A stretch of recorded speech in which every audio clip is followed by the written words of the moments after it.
Welcome, everyone, to Through a Glass Darkly Radio on United Public Radio. The intro music was Mark of the Doomslayer by Carl Casey at White Bat Audio. And today, my guest is the ever-popular Grant Cameron. He is the recipient of the Leeds Conference International Researcher of the Year and the UFO Congress Researcher of the Year. He became involved in ufology as the Vietnam War ended in May 1975 with a personal sighting of a UFO. These sightings led to a decade of research into the early work done by the Canadian government into the flying saucer phenomena. From here, Cameron proceeded to do almost 3 decades of research into the role of the President of the United States in the UFO mystery. Welcome, Grant. It's always good to see you, my friend. Well, thank you for having me, and thanks for your interest in what I'm doing. All right, so it's been a long and lonely road, and it's been particularly choppy in the last several months with the publishing of the Arrow report, Nothing to See Here, Move Along, et cetera, et cetera. So what's going on with disclosure right now, Grant? Well, it's the game that I see it as. They have control of the situation. And if you look at the disclosure of the Schumer amendment, the Rounds amendment, what you have is a situation where, as I pointed out, if the Democrats had won 6 more seats in the House, we would have disclosure today. The situation was that the Democrats controlled the president, they controlled the Senate, but they didn't control the House. And this guy from Wright-Patterson Air Force Base said, we're shutting her down. He got the House leader on his side, which makes it a vote on party vote. That you got to vote according to the way the House. Basically, it was over. Game over, set match. If the Democrats had won 6 more seats, all of that would have gone through. The guys would have had to give up all the material. They would have had the panel under the President of the United States that would appoint these people. They would have had subpoena power. It all would have happened. And yet, so now we've got this sort of idea where, oh, it was the Illuminati did it, and the contractors had nothing to do. If they had the controlled the House, they could have told this Taylor guy or whatever his name is, Mike Turner, the coin-operated congrologist from Dayton, to Ohio. Say, get lost. You have no power, get lost. But he's controlled the same as they controlled the armed services and the intelligence committee. And now have you ever looked at his finances? Well, it doesn't really matter his finances. I mean, he bought into the thing where he's going to protect this thing, and he's into national security. If you see what's going on now, Turner is now fighting to get financing for Ukraine, and because everybody else is against it, they've blocked it. And this is the whole thing in politics today. One guy can block the whole damn thing. If he's in the right position, he can block it. So basically nothing's getting done. And you have this situation where it is now worse than it was before. Because before it was sort of up in the air, like what was the rules? Now it's in the rules. It says they do not have to hand over their stuff. They do not have to, there's no subpoena power. There's no presidential committee. There's absolutely nothing. And there's nothing you can do about it. And it's written into law. The House signed it, the Senate signed it, and the president signed it. And this is now the law. They don't have to abide by this stuff. They can keep the material. And I always go to the thing, it's like, well, everybody sort of forgot, like, how did they get the material? And it's like, oh, they've got their own teams. Like, get out of here. They've got their own teams. They were given this material. This is how you got to realize how the game is played. The government contracts half of everything out. They don't do anything. They all the food service for the military is contracted out. I was at a university. It was the same thing. They're contracting everything out because you don't want to do the PR stuff. You want somebody else to deal with the people who are booking off sick and all the grievances and all that kind of stuff. So they contracted the stuff out to the contractors, and now they're in this box where the people all the big corporations who are controlling this, who have the money, who have the power, are damned if they're going to give it back. They're simply not going to. It's like saying to them, oh, they're going to suddenly start paying taxes. They'll say, yeah, okay, we'll start paying taxes. They're not going to pay taxes, and they're not going to give up this secret. They've got this material, and yet they think they're saving the world. They think that they're going to, in some ways, and they're right. that they're not going to give it to Putin, and they're not going to give it to the Chinese, and they're not going to give it to the North Koreans, and that they're not going to have people force their hand. So people say, no, we need to know this. We want this handout from these people to help us out, to give us material.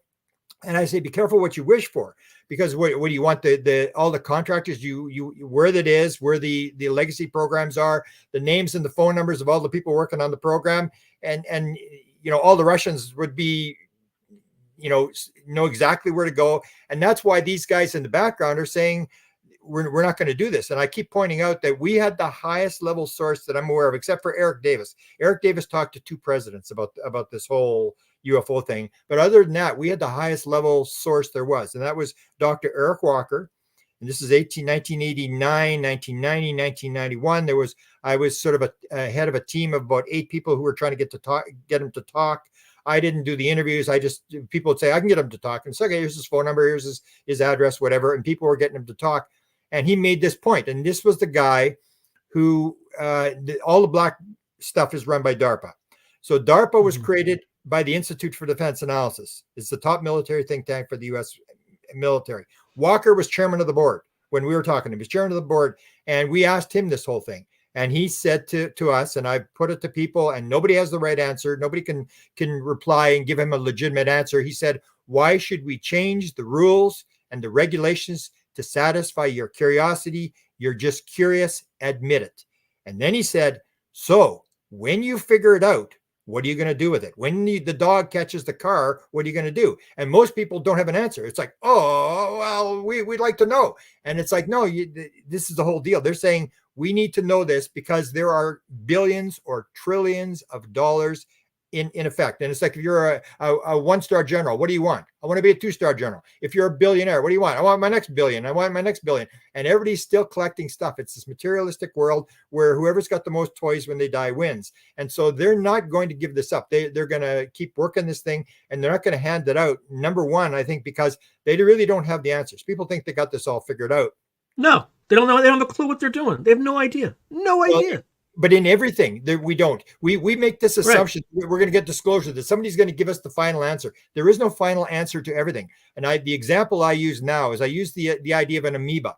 People say, oh, it's an amoeba. It's just a single cell. We know all about it. It's all figured out or whatever. And you say, okay, an amoeba has 12 quadrillion atoms in it. That's 12 with 18 zeros after it.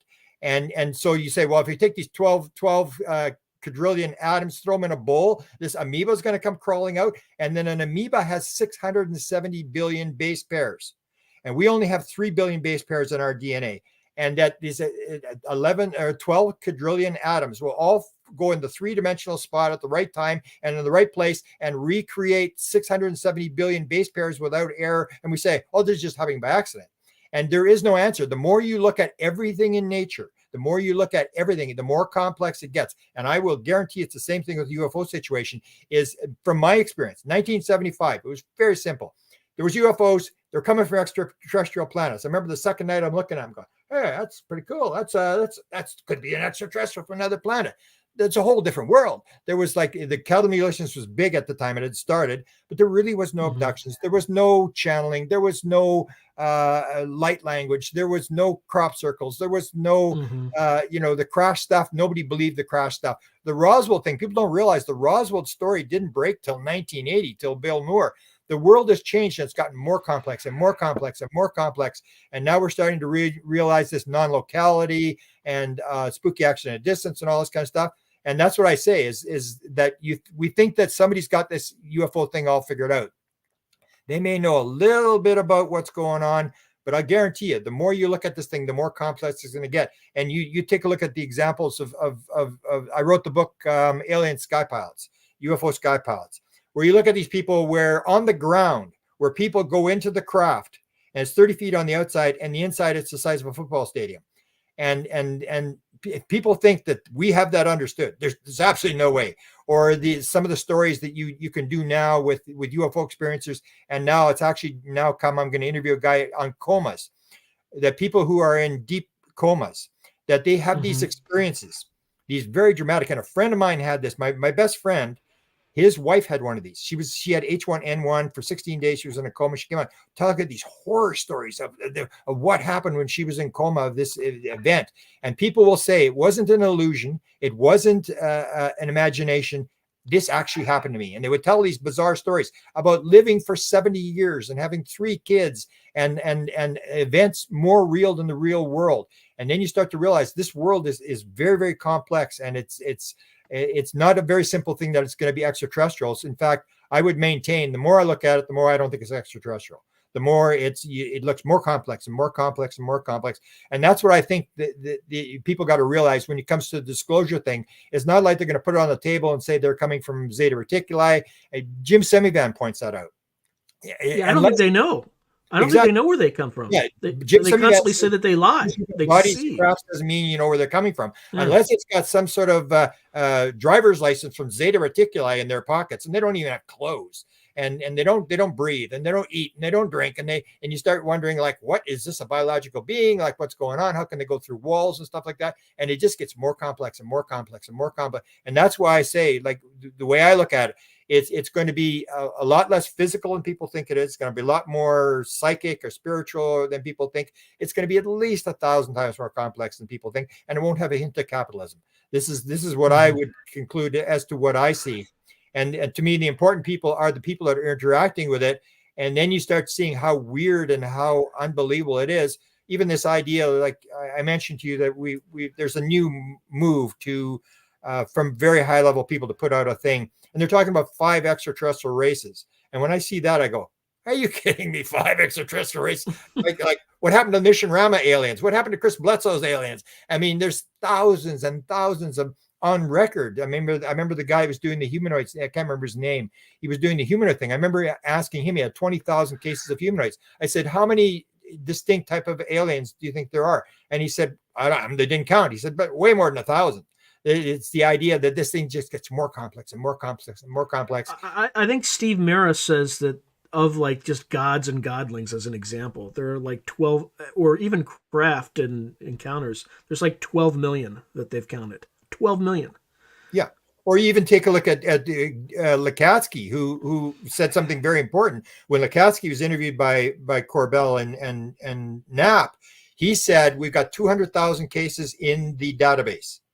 And he said, it's like driving down the LA freeway and every single car is different. He said, they're all different. And when I heard that, I went back and I looked at the data from my Sky Pilot. People have flown, and I had 36 people, plus later on, Whitley Strieber and other people came on and said that they'd had this experience, whatever.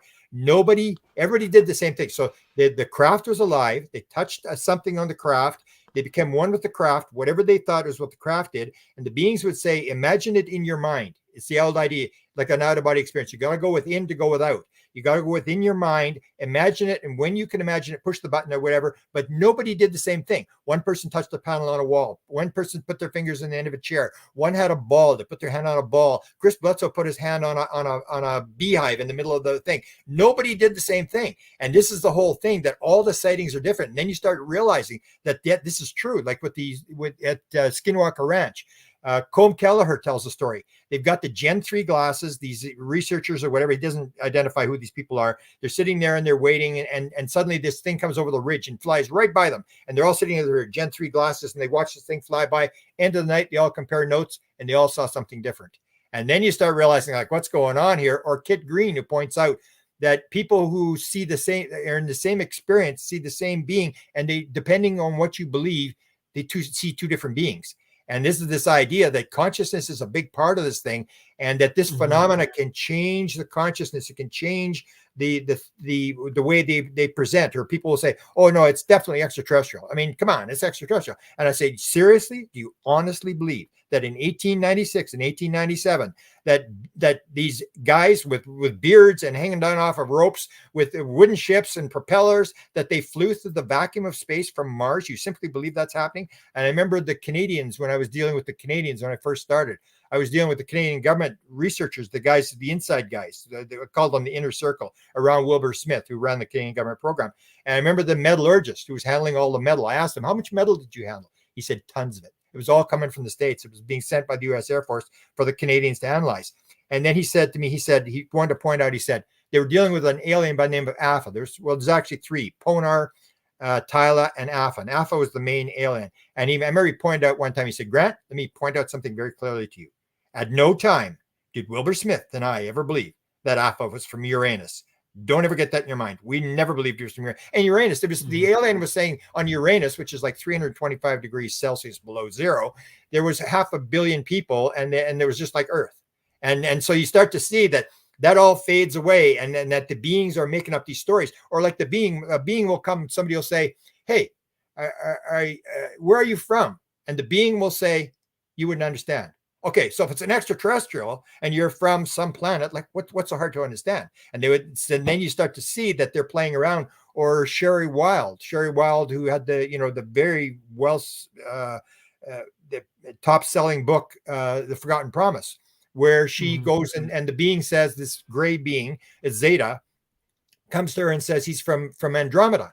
And then she puts in to the publisher, and the publisher said, hey, she said he is from Andromeda. And she said, yeah, he's from Andromeda. He can't be from Andromeda. He's a gray. Didn't you say he was a Zeta? He said, yeah, he's a Zeta. And he said, well, then he's got to be from Zeta Reticuli. And so, she said, really?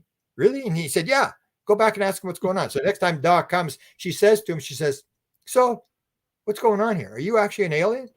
And he goes, well, no, that would not best describe who I actually am. I am an etheric being on a mission in the cosmos for the creator. And I remember going to these two beings they called themselves Chance, carbon, hydrogen, oxygen, nitrogen, from England. And there's these two women that were in contact with these beings. And then the one woman who was doing the channeling part, the other woman could see it and can communicate with it, but the one is doing the channeling. And she says, oh, they want you to interview them. I said, oh, great. So I go there. And of course, the first question I say to them is, I say, hey, so are you extraterrestrials? And then they say, would you like us to be extraterrestrials? We could do that if you want.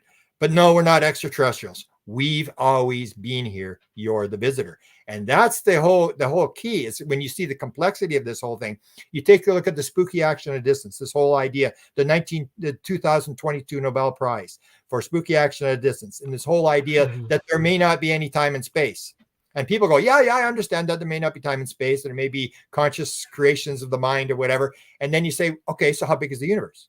If there's no time and space, how big is the universe? Or these people who have these experiences, like in comas or near-death experience, or DMT, where they say, I lived 1,000 years. I was 1,000 years, and they're only gone for 10 minutes.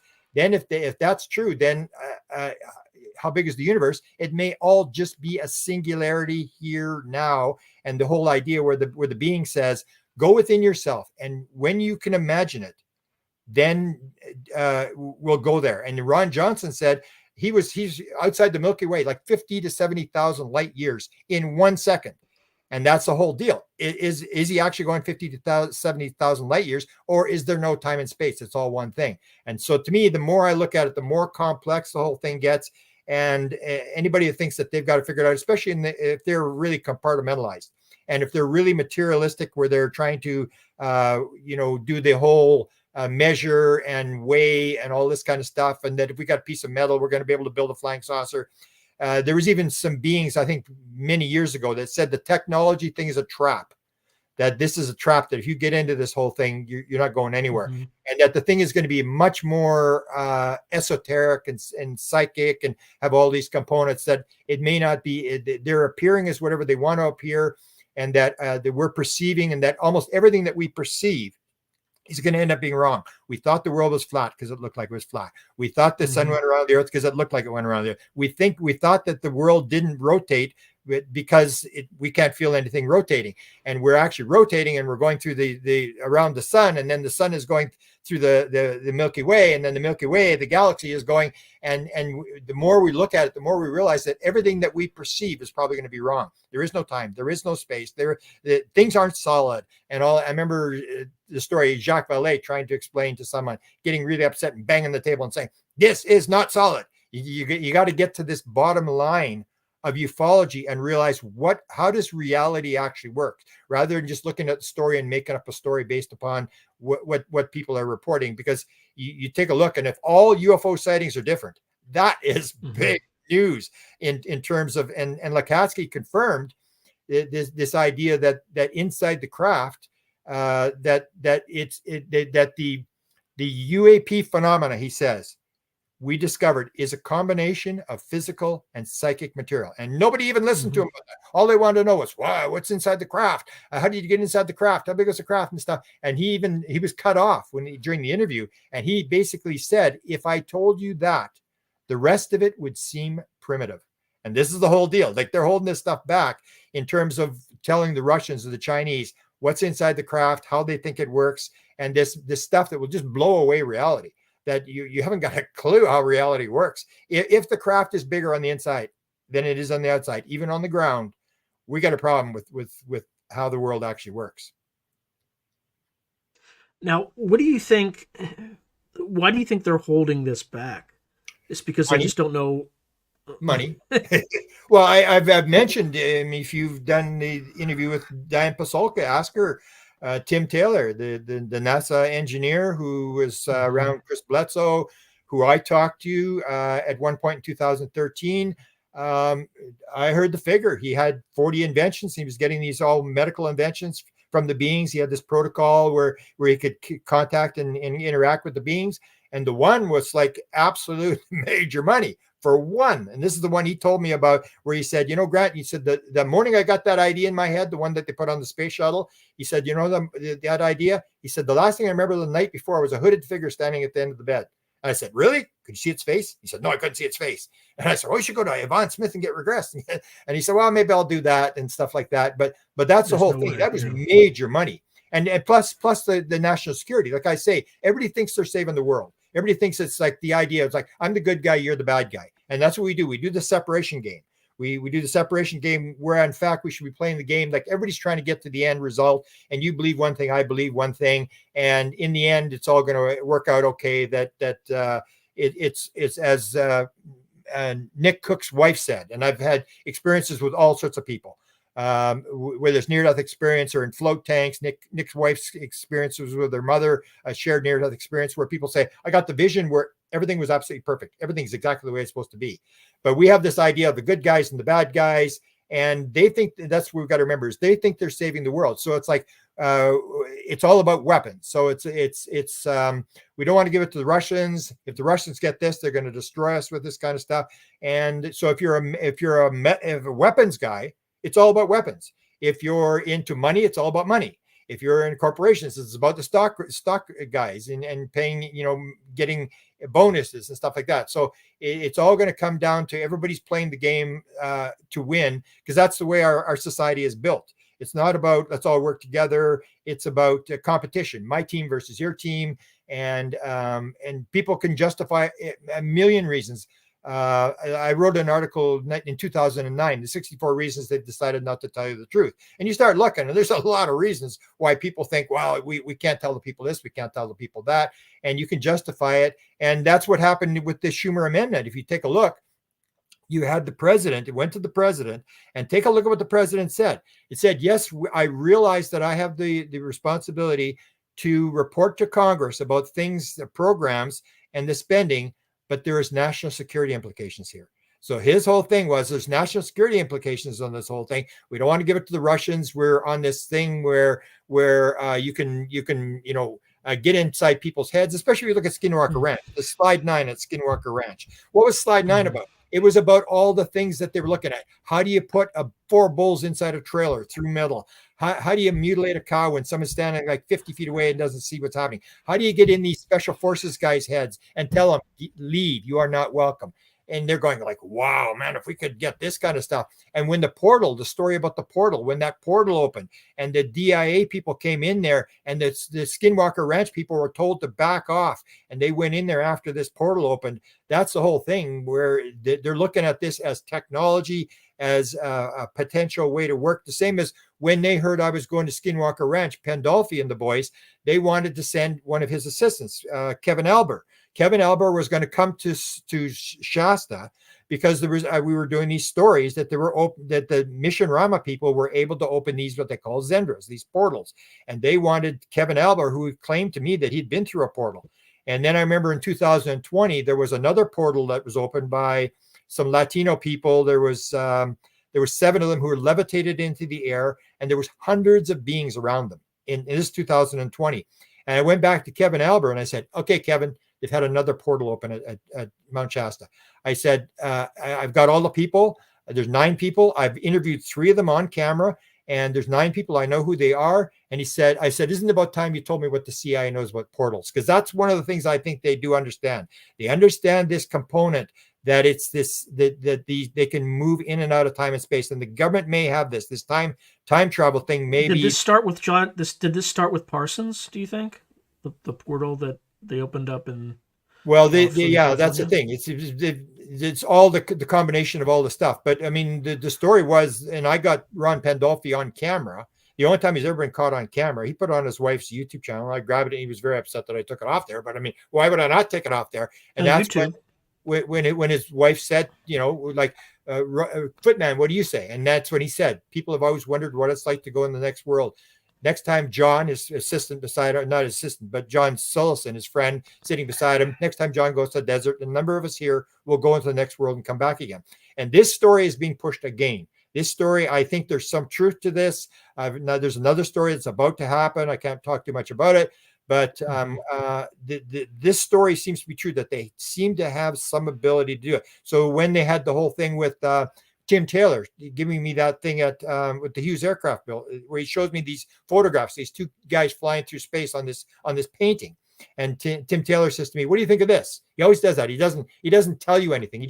He asks you, what do you think about this? And I said, I have no idea, Tim. I don't know what this is about. And then he shows me another photograph of these balls all going down this tunnel. And then he shows me this eclipse and 3 different things, these big screens of outer space. Then this postcard in the backseat of a car where it says, is this guy saying to his girlfriend, I wish I could travel through time and space to be with you, or some sort of thing. I can't remember, because I wasn't paying attention when he told me the story. And then I said, I don't know what you're talking about, Tim. I have no idea what this is about. And he's showing me these things on his cell phone. And that's when he says, you know where that is? I said, no, I don't know where it is.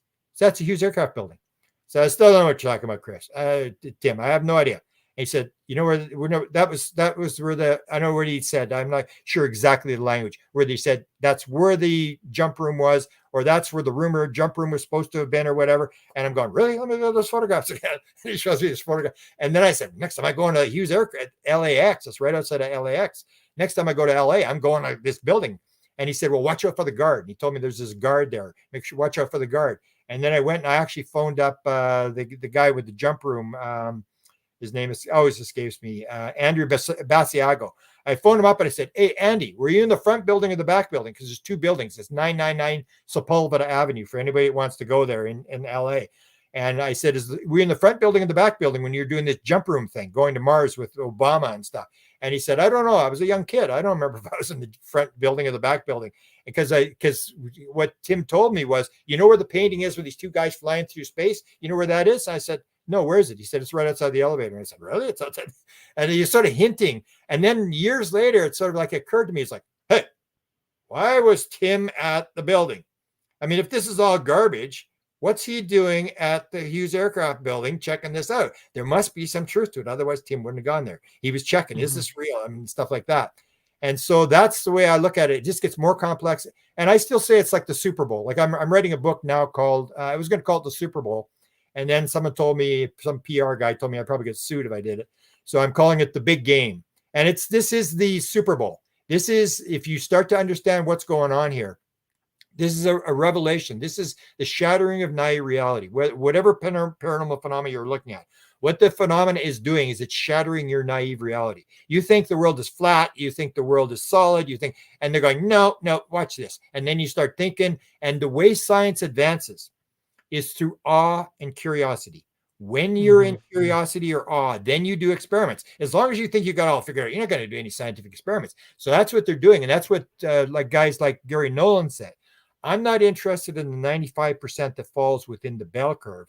I'm interested in the 5% outside the bell curve. And he talks about when somebody's doing a dissertation, he says, hey, what's that? Why is that thing off the bell curve there? What's going on there? And that's what he said. That's where the Nobel Prizes are. The things that don't fit in the bell curve, that's the stuff you got to look at. The paranormal phenomena is telling us it's not the world you think it is. So I think in the end, the phenomena is, as Jim Semivan said, when they asked Jim Semivan, who's running the show? He said, they are. Mm-hmm. And that's when he said, I don't think there's any dots to connect. There does not appear to be any there. And that sort of gives you and he actually states that he got the briefing, he got the classified briefing, and that he knows where the legacy programs are, and he's not going to talk about it. So he knows a fair bit about what's going on here. And he says, I don't think there's any there. I don't think I will ever understand this in my lifetime. And so anybody who thinks that there's a solid answer, that they've got this all figured out and they're flying the crafts to other star systems, I don't think so. I think that they're, as the story was, the core story, we're being interacted by some sort of intelligence. We've got hardware and bodies, and we can't figure this thing out. Yeah, I think it's almost like a great filter to steal concept, right? In the sense that I think the only way we break this open is if we apply the collective intelligence of humanity in solving it. And right now we're stunted because these people who think that they're somehow smarter, somehow better informed than the rest of humanity are deluding themselves. I guarantee somebody they would never expect, you allow them to interface with some of this data, and they might take this thing to the next level. But until you allow the broader base of humanity to participate, then they're just going to be stuck in these programs with limited thinking and kind of not getting any further. And like I said, I think I told you before the broadcast, Grant, I think this is something we all need to just ignore the government and just kind of figure out on our own, and then just try to crowdsource the answer, because we're never going to get it from them. And if it's dangerous in doing it, so be it. The core function of the government just is to protect us, but by not sharing this reality with us, they by definition are not protecting us. So we just have to kind of figure it out on our own. But they would disagree with you. They'd say you don't need the launch codes to the nukes, and you don't need to know how many nukes there are. And then that's what happens. You got a $900 billion defense budget. You basically are saying, right, we need all these weapons because we've got all these enemies around the world, and we've allowed these people to have these budgets and to hand over security to them and say, we have all these enemies and believe all this stuff. And when you do that, then how do you, it's like the warning from Eisenhower, beware the military industrial congressional complex. And they took out the word congressional because they didn't want to offend Congress. That's exactly what we've got now. We've got everybody with their hand in the cookie jar. Everybody's making money, and you can't stop it. It just circles around. How do you turn around? It's like we can say, we want the UFO story told. We also want the $900 billion defense budget shut down. Neither is going to happen. There's no way. We are in control. That's what Walker said to us. You're never going to be given the answer. Give it up. Leave it alone. That's what he told us. You're never going to be told. And that's the thing. They figure they've got the thing and they're in control of it, and they're not going to pay taxes. They're not going to give the information out. They see themselves as saving the world. They're trying to do whatever. And you have a second level. It's not just the because people always use the word the government. I always say, what do you mean by the government?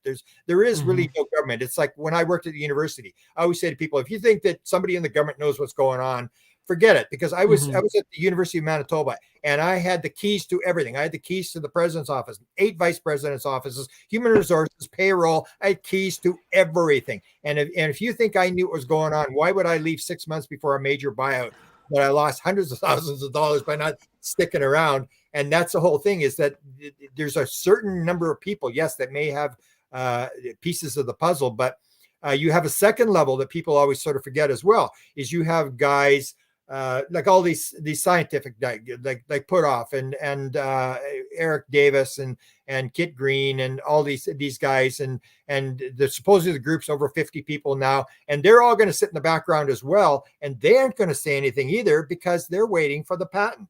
They know how much money Tim Taylor made from his, and even the biologics. I heard that the amount of money that these biologics are worth for if they've got alien tissue, in terms of getting the patents on all this kind of stuff, is just immense, and they're not going to give it up. So everybody's sitting there, and everybody's trying to get 3 houses and 5 cars and all this kind of stuff. Everybody's playing the same game. Is I'm not going to give it up to somebody else. I need more, and I'm going to control. So you have a level of military or whoever controls it, or contractors, and then you have the scientists under them who who, as I said, I mean, if I had not released the Wilson leak document, if I had not released the Oak Shannon notes for the Advanced Physics Theoretical Working Group and the alien autopsy document, we'd still be back 10 years ago.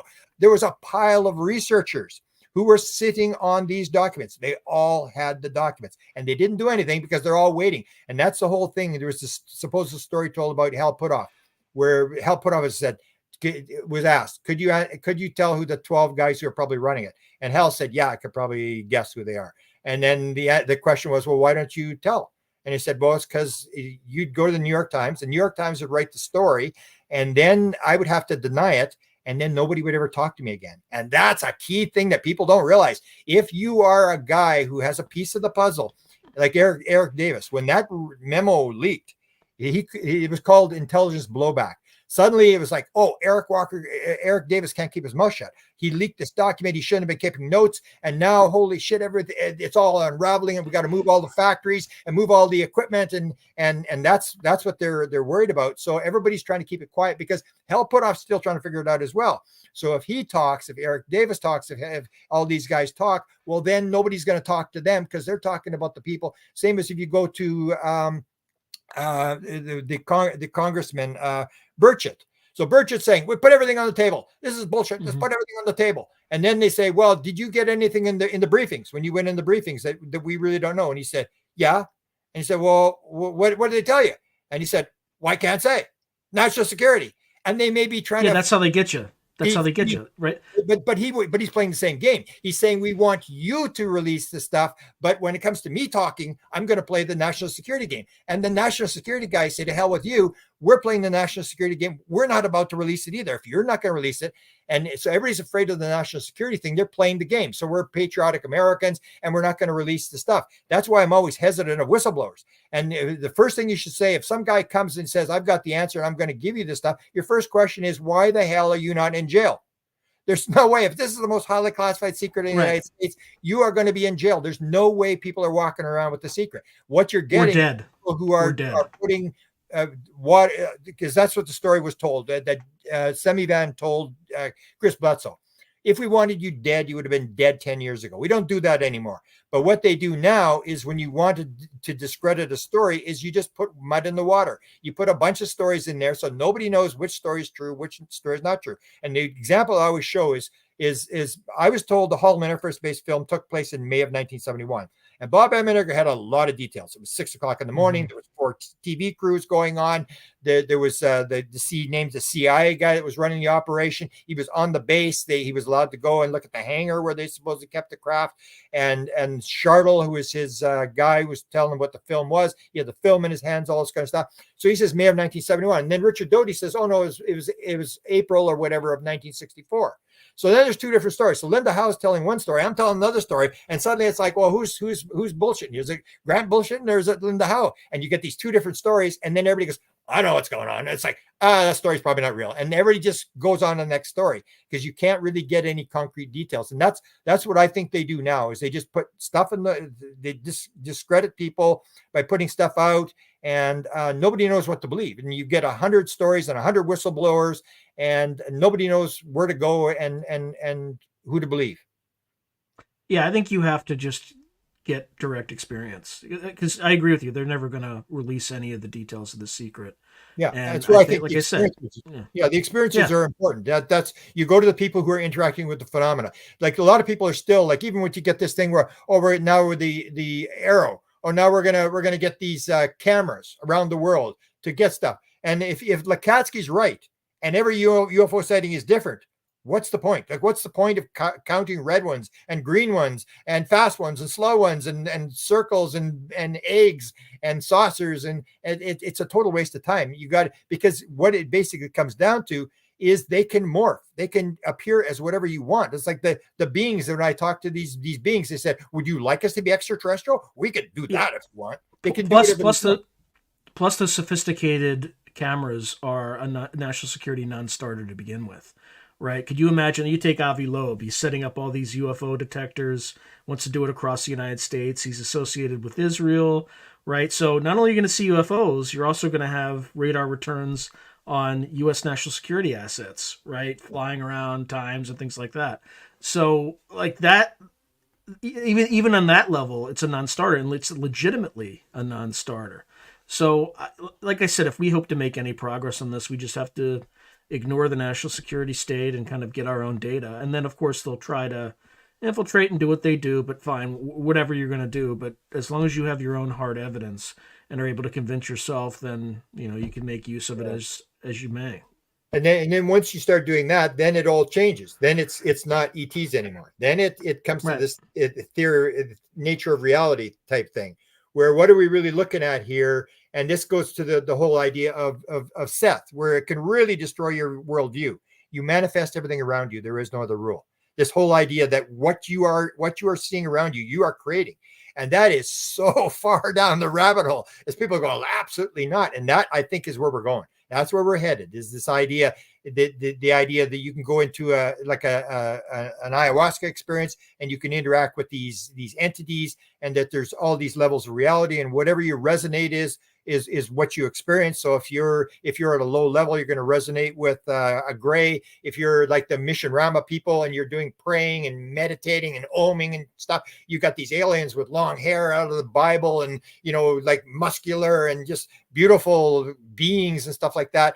And this is this whole idea that it starts to be this idea that we are creating reality around us. And that is something which I don't think the world's ready for. I mean, you get a lot of the channelers saying that whole idea that you are creating your reality billions of times a second. You're going from reality to reality and stuff like that.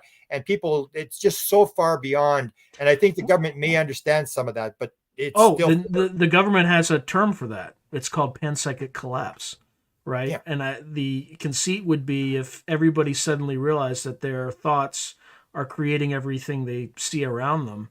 You could have some, once people start figuring that out, you might have some bad thoughts, and they start to metastasize and turn in kind of dark directions. And again, this is the way the government may view it. But of course, they're not smarter than anybody else, but they have this conceit that they are. And I think that's, again, part of the problem. I think, like I said, the only way we're going to get out of this is, like, as you said, talking to experiencers and trying to experience this stuff on our own. And then if the government shows up at your house, then you just say, look, you said it doesn't exist, so nothing to see here. Why don't you just move along? Yeah, they've never contacted me. People always have this thing about the government's going to do whatever. I have 50 years. I've never had a threat. I got threatened by a UFO researcher, but never by the government, and never encountered. And I mean, I dealt with the president. I had the conversation with Dick Cheney, and I dealt with Eric Walker, the head of the biggest military think tank, and stuff like that. And I just think that they may want you to think that. They may sort of move you off, but I think that's sort of overblown in terms. In fact, that's what Lukatsky said. He says we actually confirmed that there are men in black, the real guys, them. The men in black. So not government employees, but something else. And the beings. But he said they're using reverse psychology, and that's what I say. They're using reverse psychology. They're not trying to scare you off. They're trying to drag you in. It's all about this, what I call the theory of wow, where they're dragging you down the rabbit hole and you can't get out of the rabbit hole, where you're trying to figure out, like, what the heck happened? How did that happen? And awe and curiosity come in, and you start to explore. That's what they want you to do. That's when I have this thing with the black helicopters. So people, I deal with a lot of experiences. So they do the black helicopters thing. And then I say, got any photographs of black helicopters? And you start showing me the photographs of the black helicopters, and they have the orb in the black. Has anybody got a black helicopter photo close up? It doesn't have an orb in it. And you start wondering, like, the black helicopter, they're not trying to scare you. How does the government know that you had an experience the morning after this black helicopter? Because it gets the person down the rabbit hole, and the person's trying to figure out, they're petrified, but they're trying to figure out what's going on, and they get dragged into it. And that's what they're doing. To me, it's all reverse psychology. It's like, I call it the Jesus circus, where what the phenomena is doing, it's creating all these bizarre events. And you get, like Jesus, you got to walk on water. You got to feed 5,000 people. You got to raise Lazarus from the dead. And then when you've done the circus and you got everybody's attention, then you deliver the message. But you don't deliver the message first, because that's what we do. We go into another country. We say, we're here to bring you freedom and democracy, Jesus and McDonald's. And they go, get the hell out of our country. They point a gun and say, get out of here. And that's what we do. We use left brain thinking, where we're doing it by language, by lectures and stuff. They're doing right brain thinking. They're doing the thing with images, why they don't give you a straight answer. It's all these images, and you're trying to figure out the images. They're appealing to the right brain. And the idea is to get out of the left brain into the right brain, to talk to people who have gotten into the field through hypnosis, psychedelics, all these different modalities. And these people will start, and you start to see these common phenomena, like people on the board of the craft. They say, when it's on there, I could see 360 degrees, and I go, hey, that's out of body experience. Seeing the 360 degrees, going through walls, that's out of body experience. And you start, and then with the big one that was the big crossover that really nailed it for me was Ron Johnson, the experiencer out of Utah, the Mormon guy. Mm-hmm. So Ron says the alien takes LB, and everybody always has one alien. So then you start wondering, is this actually an alien or is it a spirit guide? And so the alien, his alien is named LB. And LB takes him to the spirit world, and he's with his mother in the spirit world. And then he says there's this building. It looks like a small Mormon temple. And his mother says, Ron, when you die, you're going to get a room in this building.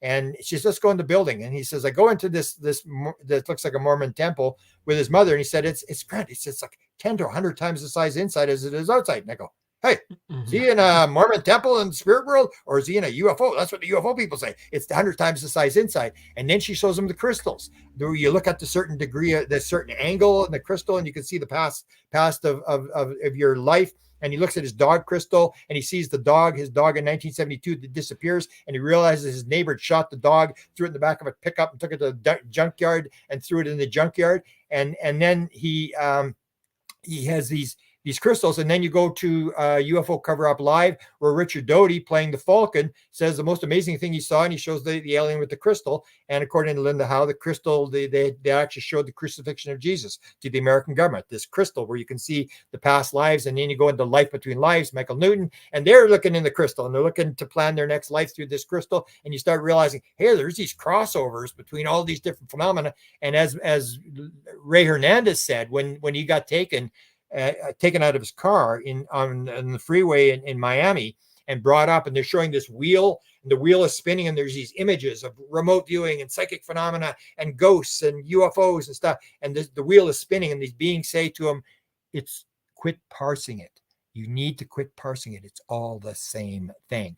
And that's when you start to realize, hey, you got to look at all these paranormal phenomena, and you start to realize there's all these bizarre crossovers between one phenomena and another. Orbs appear in seances. They appear in experiencers. They appear, all over the place in different phenomena.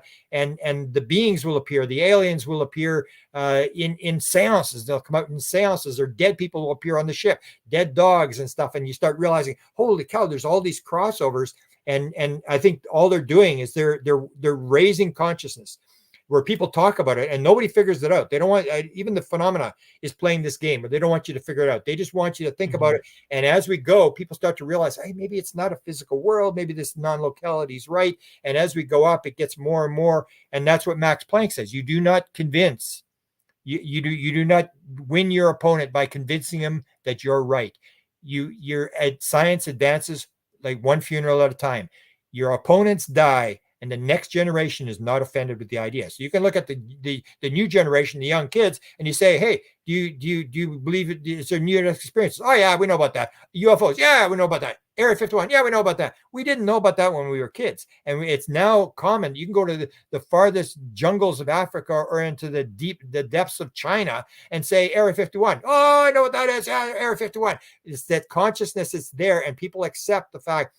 They may not believe there's near-death experiences, but they know what a near-death experience is. They have these things, and the old people die off, and the young generation, it's like, oh yeah, the alternate realities, the blue pill, the red pill, and stuff like that. That's where they're raising the consciousness, that we get to a point where, as I said, in when I started in 1975, it was a completely different world. And people cannot imagine how different it was. It was so simple. It was extraterrestrials. It was flying saucers.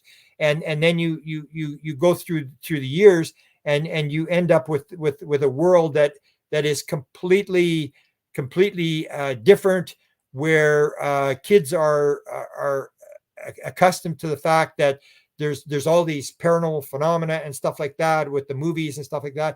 And when 2017 came, I said, and I'd written in this 2009 article, 64 reasons they've decided not to tell you the truth. I said, they're never going to admit there's a UFO study. Never, never. And then 2017, suddenly it was the New York Times said, oh yeah, the government's investigating UFOs. And then people, because Stephen Greer, and I take a Stephen Greer's argument and other people's argument, people are going to jump off a bridge, the stock market's going to melt down, people are going to realize oil's not worth anything and stuff. And what happened in 2017? Absolutely nothing. Nobody jumped off a bridge. Everybody went, yeah, I know there's UFOs. I knew they're investigating UFOs. And it's that sort of thing where it's like, when did gay marriage happen? Go, I don't know, it was like 20 years, 30 years. It just happens and nobody, it sort of flips, but nobody realizes it's flipped. That's what's going to happen is everybody's going to, if you go to people today, young people say, do they have crafts? Yeah, they got crafts. We can't prove it, but yeah, that is in the zeitgeist now with the young people. They know there's crafts, there's bodies. They may believe they're extraterrestrials, but this is common knowledge. And they will work on it, but they won't be offended. That's what's blocking it, is the people who have the old ideas who block it for whatever reason, that the young generation is going to come up and they're going to, the consciousness will just rise to the point where everybody knows sort of what's going on. Now, if you're just joining us, you are listening to Through a Glass Darkly Radio on the United Public Radio. And I'm here with Grant Cameron. All right, so we're kind of muddying through all this disclosure stuff. Are they going to say something? Are they not? Blah, blah, blah. What can the individual citizen do, not related vis-a-vis government, but just vis-a-vis the phenomena? Like, in other words, why hasn't the phenomena come out and disclosed itself? Well, it's the same reason that you can't come in and say, we're here to bring you freedom, democracy, Jesus, and McDonald's. They're not going to come and do their work for it. So you got to look at the bottom line is it gets mystical. Remember who you actually are. You are not the puppet on the stage. People think I played King Henry VIII in grade 12. I'm now King Henry VIII. You are not King Henry VIII. You played King Henry VIII. And this is the whole idea, is if you realize who you actually are, then you get into the whole zeitgeist idea of reincarnation, which is now generally accepted. Everybody knows, the reincarnation cases and all the sort of literature. They may not believe it or whatever, but that's the big deal. So if you're coming in on multiple lives, you came in to do something. You probably came in here. It's not a random thing. You just agreed to do something. You were going to work on some sort of issue or whatever. And then you get in the situation where you have a job to do. So people have to realize who am I?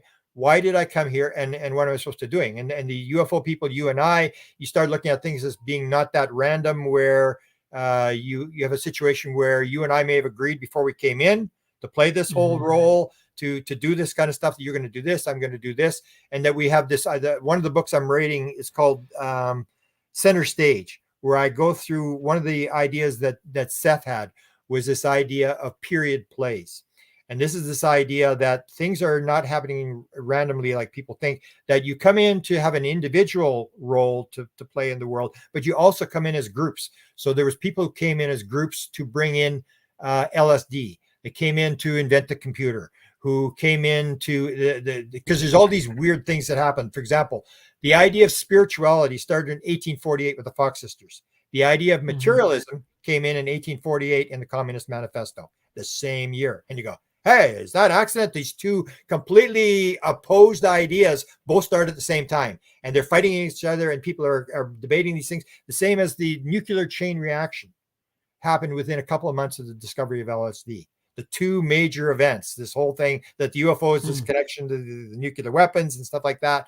And you start seeing that these things may not be accidental. The idea with computers, how much of computers were developed by LSD? How many people had these, and all these weird stories about the development of the computer and virtual reality software and all these kind of stuff, which I've written about in some of my books. And you start realizing that there may be these period plays. That's what Seth says, that we come in groups. And that's what Michael Newton, the Life Between Life stuff, says, that we have these soul groups, and we come in and we make agreements with each other to do certain things to raise the consciousness. And so we're doing this sort of thing. So if the aliens come in and tell you what's going on, it's like giving you the answers to the test. What's the point? You came through the river of forgetfulness for a reason, because it's not about the end result. That we're into America, we're into the West. It's like we want everything, and we want it yesterday. We want another car and another house, and we want more stuff and more stuff. And even UFOs and spirituality is like, all right, we got the 2 cars, we got the house, we got the kids have been through college. What do we want now? Hey, let's get some spiritual stuff. Let's add that. It's kind of a boring night. Let's go for a CE5. And it's like entertainment. And that's what Walker said. Admit it. You're just curious. It's like entertainment for people. And people have this short attention span. So the one theologian was Martin Luther, who started the Protestant religion, was asked in a seance. You see this crossover in a seance. Why does God not present himself? Like you were using the question, why does the aliens not present himself? Why does God not present himself? And he says, and his answer, whether it was true, this actually came through the seance, it was brilliant. He said, because doubt is the thing that moves the thing. If the spirit, if the soul, if the human being were to realize about the soul would develop wings and fly away and leave the body. And that's the whole thing. It's doubt. It's the doubt. It's it's about learning the lessons. It's not about getting the result. We think it's about getting disclosure. It's about what do you do? How do you getting disclosure? What lessons are you learning? Because that's our lesson. But for a lot of people, it's not the lesson of disclosure. We are like 1% of the population. With your relatives and your friends, nobody cares. It's like, you may be interested in this kind of stuff. It's not really. I'm more interested in who's going to win the football game on Sunday or whatever. People are trying to carry my kid to soccer practice. I got to make a living. This just doesn't. And the question is, are we in it by accident, or did we agree to do this thing? And in the UFO field, like Seth talks about the period place, in the UFO, we already know now in the UFO field, which I think is generally accepted, is this idea about the 3 waves, that there's these 3 waves that came into the world at this time to bring the UFO mystery to the world, and that we're all playing this role, and we're playing these things, and we're gradually raising the consciousness of the world to understand this thing, that we aren't alone, that there's more than the physical world, and all this kind of stuff, and whatever is at the end result. And that's what I think is the answer to that question, that the phenomena is not here to do anything for us. In fact, they sabotage witnesses. Like you get this whole thing, like, I mean, we're from Mars, or we're from Zeta Reticuli, or we're from whatever. And then when you catch them, then they admit, no. But that's the whole thing. That's not what it's about. It's about getting you curious. It's about, why did I wake up with a triangle on my arm? Like, what happened last night? I'm going to set up a camera in my room, or what's going on? And that what we're doing by conversing like you and I are doing, and talking to thousands of people, is we're getting people to think about it. And the more they think, and the big thing that some of the people that are retired guys who are trying to push this story out, what you'll see is they're trying to do. And as I mentioned before show, I'm now involved in a documentary, and there's a lot of money going to go into this documentary. And I'm sort of like an advisor. I never want to be involved. I don't want to read the scripts. I don't want to do. I'll be an advisor. I'll tell you who these guys are, who the players are, and stuff like that. And that's what they want to do. So the government, I think, or not the government, the people who are behind it, like Jim Semivan said. So Jim Semivan, he gets all upset. He says, I'm furious. Like, they didn't ask my permission. And it's like, I'm still mad. Like 30 years later, I'm still pissed off about what they did to me and my wife and stuff like that. And it's like, well, if they hadn't abducted you, Jim, would you have gone to the 3-letter agencies and said to them, we're going to drop the UFO story? And he said, he went to the 3-letter agencies, the heads, and he said, you guys can't get this out. We are going to drop this. All these retired people, we're going to drop this. You can't get it out. We're not going to release classified material. We're going to drop the UFO disclosure. We're going to drop it. And then the 3-letter guys say, yeah, okay, go ahead and keep us informed. And so Jim Semivan and all these people are out there. And that's why they went after Tom DeLonge, because Tom DeLonge has the same thing as the thing I'm involved with. We have a guy who is able to do film, and they got money, and they're going to put money into this thing, and they're going to put these things, and it's going to be true, false. They're going to put this. And what happens is, when you get it on Netflix or whatever, or on your station or whatever, people will come and say, this is garbage. I'll have a good laugh. I'll watch this thing. And they don't realize they're being programmed. And the more they see it, the more they and that's what you're doing. You're using this subliminal thing, using movies and stuff like that to change the zeitgeist, putting stuff in movies like Bob Emenegger. I was telling you, there's the big debate about the Holloman Air Force Base film, where this guy claimed he had debunked it, and he was a totally different film. And you actually look at it, he's using a totally different film. And so I remember talking to Bob Emenegger, and he did this documentary for Bob, where the Pentagon comes, and the Pentagon, they were using, he was with Gray Advertising, which was always seen as a front company for the CIA. And he was vice president for Gray Advertising. He didn't know what was going on, but he gets this offer and they're supposed to do this documentary. And he told me, and then his wife and him both denied it later, but said that the company that they were using had done a thing on the Vietnam War and they'd messed it up. And they got a real bad reaction. So they canned these guys and they brought on Bob Amnager and Alan Sandler to do this UFO documentary in 1975. So they do this whole story about they're channeling an alien at the CIA with that Art Lundahl had given them all these stories, which were basically true, but they were sort of altered. And then the Holloman Air Force Base story. And then I said to Bob, Bob, it's kind of weird. I said, that story, Holloman, 1975 or 71, the UFOs land. There's 3 UFOs. They sit there and then the 2 go away and the 1 lands and the aliens come out and they interact and stuff like that. I said, if it weren't for the location and if it weren't for the time of day, that's exactly like Close Encounters of the Third Kind. And he said, oh, I didn't tell you. I said, no, you didn't tell me what? He said, I didn't tell you. I gave a copy to Steven Spielberg in 1975, and 77 was when Close Encounters came out. He said, no, you didn't tell me you gave a copy of the documentary to Steven Spielberg. He said, I told you. Annie Spielberg, his sister, worked for me. She was a line producer for me and Alan. And she said, Alan and Spielberg wanted a copy of the documentary. And you see, Close Encounters of the Third Kind is the Holloman Air Force Base story. And you start seeing how they do, or Chase Brandon, who wrote the book on how the CIA handled the Roswell, the Christos Conundrum, 2012. And he comes out and he tells the whole story. He says, I'm the guy who goes to CIA or goes to Hollywood. So if Sean, if you're doing a CIA movie at Hollywood, they come, hey, Sean, you ever been to the CIA? No. I'm from the CIA. Would you like to go to the CIA? They'll give you an idea better how to do your movie. And we can show you how it works at the CIA. And what you do, instead of killing the guy, what you do is you manage it. You put stuff in the water.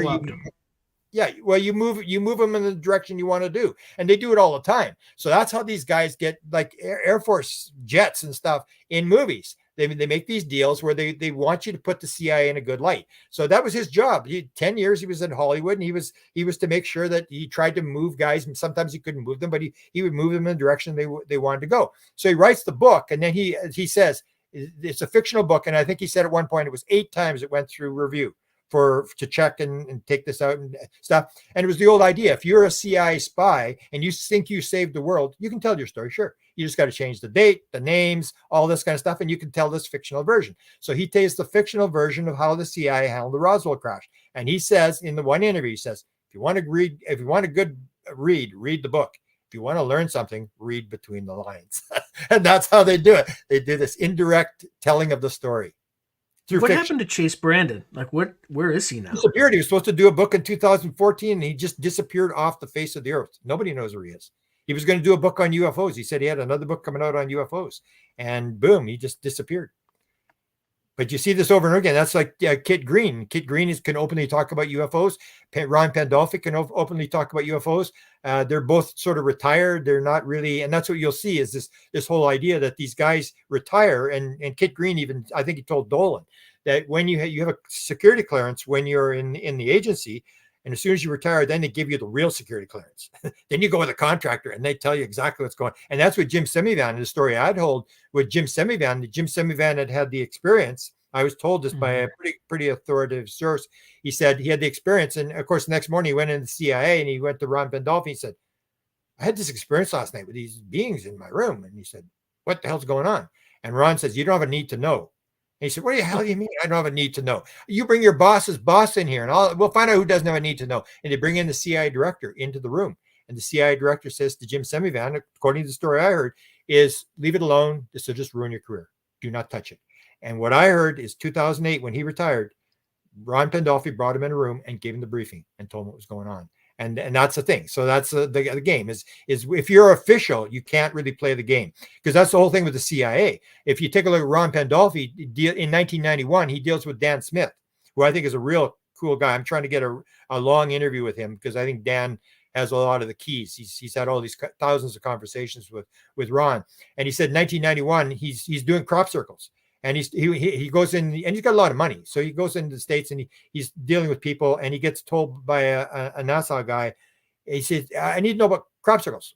Who in the United States would know? And he said, well, Ron Pandolfi. Give him Ron Pandolfi's phone number. He phones up Ron Pandolfi, and Ron talks to him. And then next thing, Ron phones him, and he says, I'm going to Los Alamos. and I'm going to go talk to the aliens. And he goes, you're what? You're going to talk to the alien?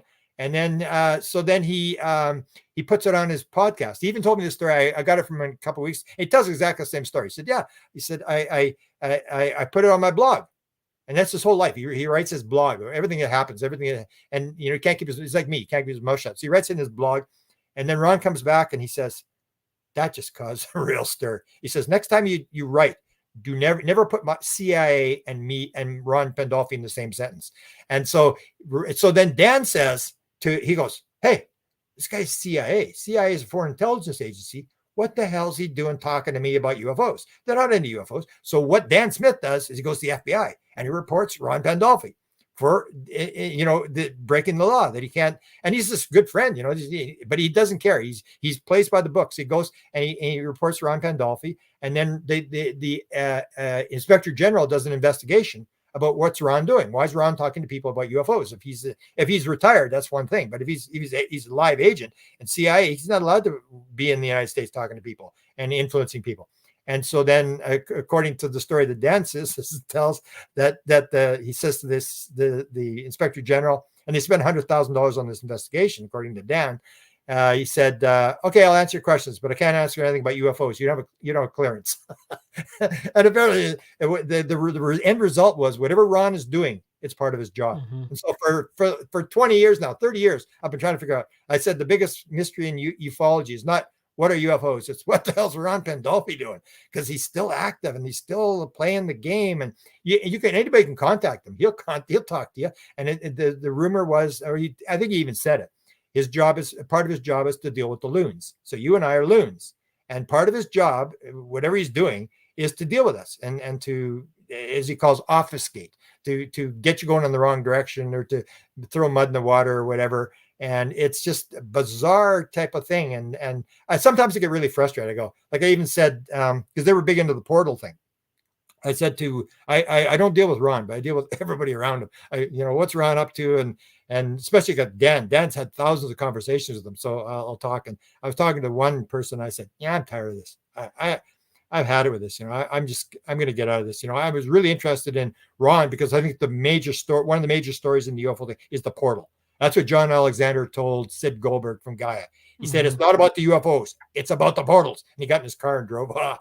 And it's the portal is the key thing, because it's this idea about what is real reality, about how do you move from one place to another in the universe, that there's not really a solid, there's no here and here, there's no time and space and all this kind of stuff. And so I said to this guy, I said, I'm tired. I said, I don't know. I was interested in Ron and what they're doing and stuff, and his wife and all the stories about his wife and stuff. I said, but I'm just tired of this. I think I'm going to take off, or should I stick around? And there's this pause, and he goes, "Nah, you should stick around." I go, "Okay." So I stick around. As nothing happens for 3 years or whatever. So suddenly I'm having a conversation with him about hockey. I'm not going to talk about UFOs. Never talk, because I know he's in a bad position. He's a friend with Ron, so I can't really use anything that he tells me. So I just sort of leave it. And he doesn't really talk to Ron about UFOs. He's an artist, and Pandolfi's wife is an artist. So, they do that and all sorts of fixing the car and, just friends and whatever. So I said to him, and he's talking. He said, that question you asked me a couple of years ago? I said, yeah.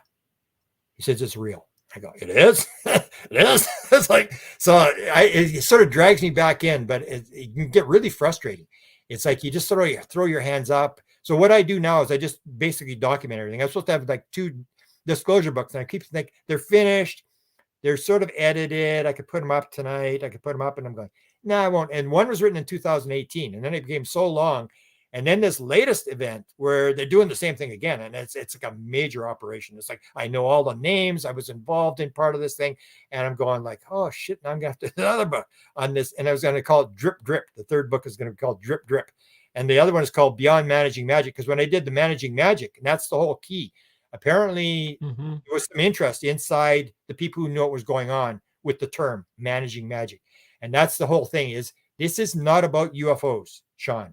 This is phenomenology. Believe me, this is the bottom line. They know the word in the intelligence community is phenomenology. It's all connected. It's all the same thing. And so that was the whole thing. So when I said managing magic, they thought this is fantastic, because that's what it is. It's like magic. How do you do this? And so they're looking at ports, and they're looking at hypnosis, and they're looking at everything under the sun, mediums and psychokinesis and stuff. And they're trying to figure out, like, how can we make a weapon out of this? That's the bottom line, is can we use this to screw the Russians around or whatever? And it's this game. It's whatever you're in. So it's like Danny Sheehan says, if you're a pickpocket meets a saint, all he sees is the saint's pockets. So it's whatever you're in. If you're a weapons guy, that's all you're going to see is the weapons. You're working, and you're not really interested in anything else. You're not interested in the spiritual component. You're trying to figure out, because that's your job. That's what you're getting paid for, is can we make water into a weapon? Can we make steel into a weapon? Everything can be a weapon, or it can help people. And so our role is to try to put the positive thing on why this is a positive thing, and what the phenomena I think is trying to get across. Because the latest thing what I sort of got turned off when I heard this evil alien thing again. I go, oh, got the evil alien thing. It's like, I know where they're going with this thing. But we've got to look at this thing. Why is the intelligence here? What are they actually doing? What is the message that they're trying to put across? And that's where you got to talk to the experiencers as to what is this all about. And it's not about them trying to help us get a weapon or destroy things. I think they're very neutral.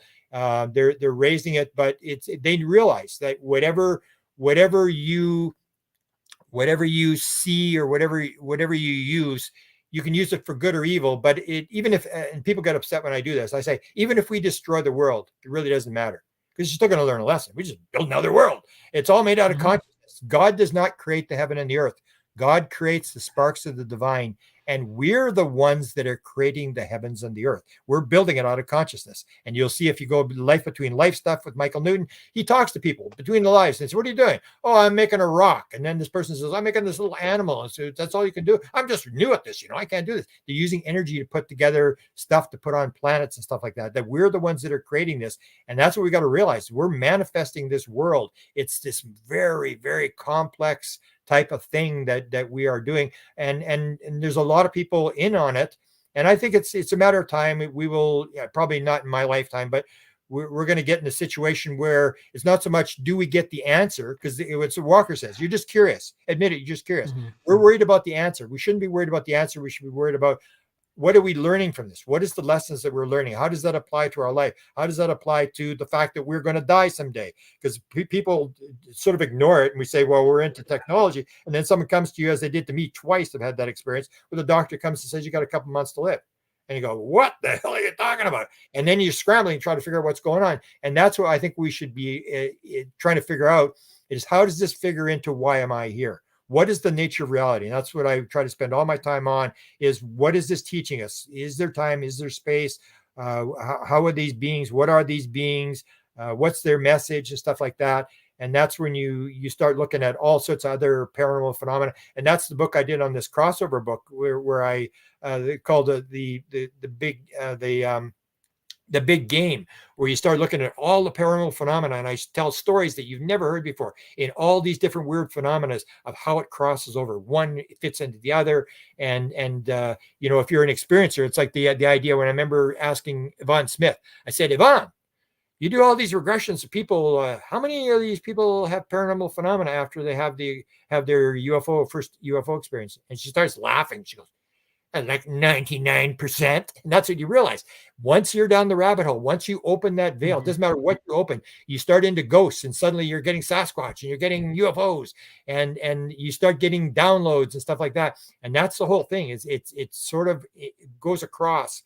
And that's the thing I'm trying to get across to people now. It's all the same thing. And it's this higher level of understanding how reality works. It's going to be 1,000 times more complex than what people think it is. People think it's just simple. We get this piece of metal and we can build a craft. And I'm going, seriously? You think because you got a piece of 83 levels of metal, give it? And I went to Hal Puthoff. I said, come on, Hal.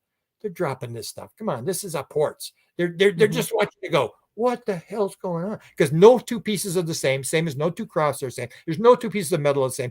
Even Nolan had the two from the Uba Tuba thing, where two pieces from the same craft, and they were different. One had the isotopes all messed up, and the other one was normal. And that's the thing. They must be laughing. They're going, like, man, look at that guy. He's just like, he's going nuts trying to figure out this piece of metal.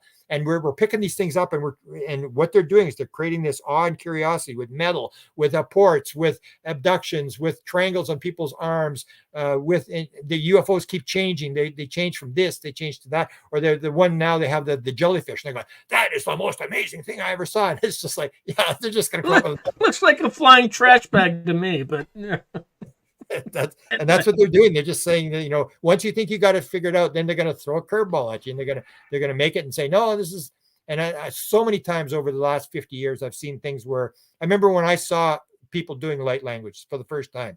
This friend of mine showed me this woman from Arizona where he goes golfing, and she's doing this thing, and I'm going, what is that? I said, I've never heard this before. And suddenly all these people started coming to me with light language. And I did this one Zoom thing with like 15 of these people. I said, okay, you do light language. And they're all doing these light languages from these different planets and stuff like that. And I'm going, there's no way this happened 50 years ago. It's just so weird. It's almost like they just add this thing. And that's what I call it, the Jesus circus. That's what the intelligence is doing. And the government has learned a little bit. The people who control the secret have learned that as well, is what you're trying to do is you're trying to put it out, but you're holding story back. You're not spilling the milk. You're telling the story and controlling the secret, because ultimately you want to destroy the Russians with it, or you don't want the Russians to destroy you with it, or it's worth money, or, you know, the patents and stuff. And so that's the way I look at it. But it's comes down to understanding that we play in what I call the Super Bowl. This is the biggest game of all times. If you realize what's actually going on here and the potential of what this actually is, you realize this is why we're here. This is what people are living lives of quiet desperation, have no clue why they're here until 3 months before they die, and they're trying to figure it out. We never figure it out. We live our whole lives trying to figure out why are we here, what's really going on, because it's all part of the same mystery. It's what is reality, why are we here, and what's life all about. Now I got a question for you. This came from one of the subscribers. Yeah. When you were with Chris Bledsoe, and you've told the story before, so I'll ask you to repeat it, but the one question that I have about this story is, do you think they injured that dog on purpose? They being the beings that, absolutely, in order to show you. Absolutely. All right, tell the story. Tell the story so people know what we're talking about. It's a theory. Wow, it's the same thing. Chris tells the story in his book, but he leaves out part. And I think it was written by a ghostwriter. So when I read the story, I go, nah, it's not really the way the story happened. The way it happened was I was at Citizens Hearing in Washington, and I was going to lecture in Florida for Paula Harris. Mm-hmm. So I got to rent a car out of Washington, and I'm driving down to Florida. So I'm going down the 15 highway, down this interstate, down the coast. And it goes like 2 miles from Chris's house. He's right off the 15. So I'd seen him in 2012. He was at an event called The Gathering, which was run by Larry Frascetta. He got a pile of money, and friends with Ron Pandolfi and lots of intelligence people and stuff like that. It was friends, bailed out Chris a few times and helped Chris and stuff like that. And so I met him at this gathering thing, and I really didn't talk to him. I talked to his wife. Everybody's talking to Chris. I didn't even know his story. I didn't know what his story was about. I just knew he was a pretty popular guy at this gathering thing. And his wife was talking about her kid singing and playing piano and stuff like that. And so I talked to the wife most of the time. So I figured, I sort of got his story, and I go, well, it's kind of an interesting story. So I said, Chris, can I stop by and see you on the way to Florida? He said, yeah, sure, come on. Very hospitable. So I go there, and then we had the common thing. We both like to go to McDonald's for coffee. So we go to McDonald's, and then he takes me to the Riverside, and I start to get this story. He starts telling me the story and about the Riverside where it happened. And he's showing me he tells me the whole story. And it was really complex. Like there was all sorts of different UFOs. There was like 15 UFOs the first night, and all these aliens running around the first night. There's only part of the story has been told. So he tells me this whole story. And then I stay there for, I think, about a day and a half. And then I got to make it to Florida for Friday. So I said, okay, Chris, I gotta go. We're sitting in his living room, and we're playing on Facebook or whatever. He's on his computer. I'm on my computer. And his wife had gone, and the kids were all gone, and we're by there ourselves. And he had put the dogs outside. So he's got 3 dogs. One was a Chihuahua, one was like a Heinz 57 medium-sized dog, and then Nellie, which is the one that got injured, was the big black lab. So they're outside, and then I'm sitting there, and I'm getting ready to go. And then he says, hey, you guys doing back in the house? And I look, and these 3 dogs are in the middle of the living room, and they're looking at him. And he goes, how'd you get back in the house? So we go to the front door, and the front door is wide open. So he puts the dogs outside, and then I talk to him a little bit. And I said, oh, Chris, I'm taking off. So I get in the car and I drive to Florida. I get to Florida, and he says to me, there's an email from me. And I go, you know what? It happened twice more after you left. He said, I went back in the house, and then I'm sitting there, and then suddenly the dogs are back in the house again. I went to the front door. The front door is wide open. Put the dogs outside. I went to the bathroom. I came out of the bathroom. The dogs are back in the house. Front door is wide open. And I go, you left the door open. I wasn't even, come on. It's just, you left the door open. So then I go back, and this is why I think they did on purpose. So it's like the intelligence, the aliens, I call them the intelligence. So the intelligence says, you don't think that was cool? You don't think that was impressive? Watch this. So what happens is I go there, and I had taken my camera out. I'm driving out the rent-a-car, and I got the camera out on the front seat. I don't know what I was photographing, but it was just exactly where it was supposed to be. Camera's on the front seat. I get out of the car, and then I'm photographing the burning tree. So I'm taking some more photographs of the burning tree. I'm taking photographs up inside the tree. I stick the camera up in the tree, and I'm trying to see up because the fire was coming out the top of the tree. So I'm trying to see if you could see light coming through and stuff like that. Anyway, I took a couple of photos. We walked to the back patio. There's a concrete patio on the back of the house. And we're standing there, and I'm not there more than 10 minutes, maybe 6-7 minutes. I'm there. And I parked the car. I hadn't taken it out of the car yet. And then he says, so you want to go in the house? And I put the camera back in the car. And then he says, you want to go back in the house? I said, yeah, okay. So then we go, and he's on the right-hand side. I'm on his left-hand side. And the dog, you know how a dog wants to run in the house before you. Open the door, and the dog runs by me on my left-hand side. And all I hear is Chris saying, Nellie, what happened to you? And I look, and the dog is in the hallway going inside the door, and the blood is shooting out the dog's neck up on the walls. And it's like an artery that got hit, and it was shooting out. And the dog wasn't panicking. There's blood was shooting out the dog's neck. And then Chris is going, Nellie, what happened to you? And he grabs the dog and he pulls it back out the door onto these 2 stairs, concrete stairs down onto the patio. And then he's yelling, Chris, bring me a knife. I got to cut off the collar. And I'm going, this is weird. Like the first day when the dogs, the front door's wide open, I'm going, yeah, nothing. This time I go, this is weird. Run. I get the camera, and I'm sitting there, and Chris has got, now he's got the dog down onto the flat concrete patio down the stairs. And Chris comes out with a semi-automatic rifle. It's like he's going to take down Bin Laden or something. And I'm going, holy cow. And he says, I'm going to shoot that effing dog. And I said, there was no dog. She was right behind us. She was right behind us chewing on this gourd. Because Chris turned around. He said, what are you chewing on that gourd for? And he said, whatever. And then we turned around. So I know that the dog was. It was like maybe 3 feet behind me on the grass off this patio. And so Chris has got the dog there, and Chris Jr. comes out, and he's all upset. And I said, Chris, there was no dog. There's no dog. If the dog had gotten bitten by a dog, we would have known. And he said, well, I'm going to get the raccoon then. And I said, there's no raccoon. There's nothing. I guarantee you there's nothing. We were just here. And then so me and Chris are sort of going and he cuts the collar off with the knife. And then he says, give me a rag.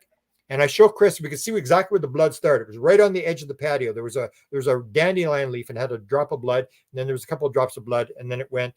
And then I looked at my pants, and I had this sort of light colored blue jeans, and my pants were completely full of blood all the way down my pants. And so then he's got the rag on there, and then he lifts up the rag, and Nellie gets up, wags her tail, and she goes racing off. And I got my camera, and I'm chasing after the dog around the house. She goes to the front door, past the front door. She barks at the front door, and then she heads off in the next door neighbor's yard as if she's chasing something. And then I'm sitting there, and then I realized I got all this blood on my pants.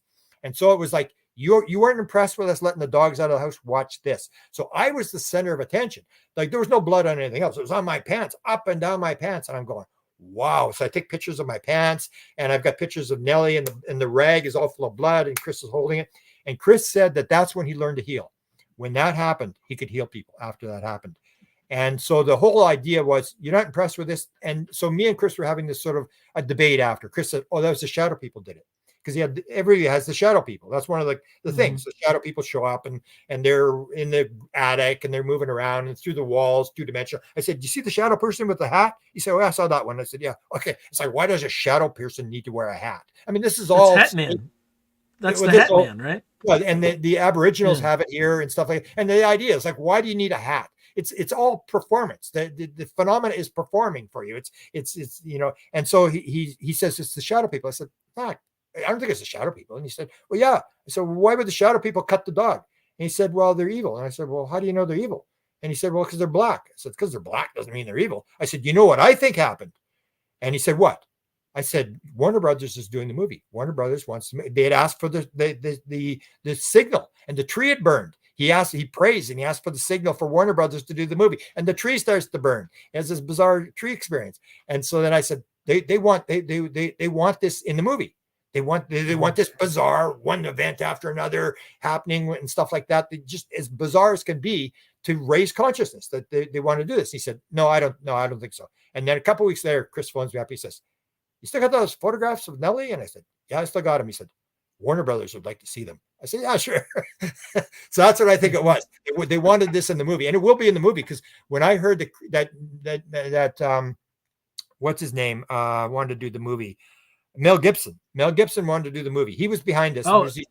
There was these two state guys, Chad and Kerry Hayes, were script writers for Warner Brothers, and they're the ones that asked for the signal. They're the ones that asked for and they were religious guys, and they wanted the signal in the tree burn and stuff like that. So then I heard that Mel Gibson wanted to play Chris Bledsoe in the movie. He was going to finance this thing, and they were going to spend $80 million. And that was big money back in 2013. They were going to spend $80 million, more than The Passion of the Christ. They were going to make this major movie. And he was going to, and Julia Roberts was going to play Diane Pasulka. I said, Julia Roberts is going to play in the movie? And she said, yeah. And I said, so who's playing me? It's like, because I knew there was going to be it. And that's what they wanted, was these bizarre, and that's what they're doing. These bizarre events. And people watch the movie. It's the same as Diane Pasulka. That was the whole thing. She was the religious advisor to Conjuring 1, which did $1 billion. And that's why she was on this movie. And that's why she told the Warner Brothers people about Chris Bledsoe, because she was this religious advisor. And then when they saw the story, they said, wow, this is a fantastic story. And they wanted to do the story. And then what happened, I'll give Chris credit, because Chris turned it down. We had this meeting where we met Tim Taylor at this cabin. And this is all, Chris was at the center of this meeting. And my friend Mark Olson was there, and Mark Leon was there. And there's a bunch of people there. So we were there, and I remember Chris had gone twice to the lawyers, and he'd turned it down because Warner Brothers was going to pay him, 2% of gross, 4% of royalties, and $1.5 million to sign or whatever. And he said, no, I want control of the end of the movie. And they said, well, we can't give you control of the end of the movie. It doesn't work that way in Hollywood. And Chris had turned it down twice. So had the negotiation the third time. And remember, these big business guys in the cabin were saying, Chris, don't take royalties. Take all the money up front. It's $20 for a pencil. They're not going to make any money. And so they were advising him. And Chris didn't care about the money. He just wanted to control the end of the movie. And that fell apart. And then when Tom DeLonge got it, I won't say how much money, but Chris told me how much money Tom DeLonge offered to do this movie. Production money. It was like staggering. It was like, I said, that much money? And he said, yeah. But they wanted to put a reptilian at the end. They wanted to put, and Chris said, no reptilian going in the movie. So I give Chris credit. Chris stuck to his guns. He could have cashed out a long time ago. He never cashed out because he said he wanted it to be called The Message, because it was the woman that had come to him and said, Chris, you have a burden, the same as you and I have a burden. You have a burden, and it's yours to carry. And I said to Chris, do you know what the burden is? He said, yeah, the burden is the message. So that was what the movie was going to be called, The Message. It was about the message from the lady. It was not about reptilians and aliens and stuff like that. And he's gone where I've sort of gone now, where he said, no, I don't think this is extraterrestrial. I think this is much more complex than extraterrestrial. Mm-hmm. And that's where the idea where Tim Taylor comes in, and they find out he's in contact with a lady. And then they go and they give the briefing to the Pentagon about what the lady says. And then Tim Taylor supposedly goes to brief Obama, and then he gets this medal where he shows me this medal.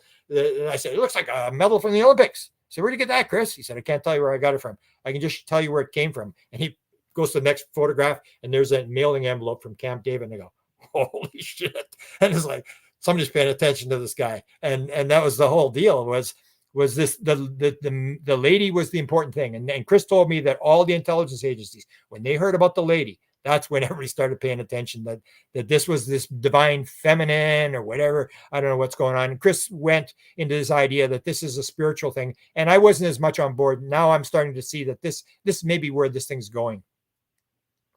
Now, what's the deal with Tim Taylor? Is he ever going to go public? Like, what's he doing now? What's he up to? Well, he's got 44 patents. He's gone into this cosmic club or the invisible college or whatever they call it. And it's like, we don't want to be public.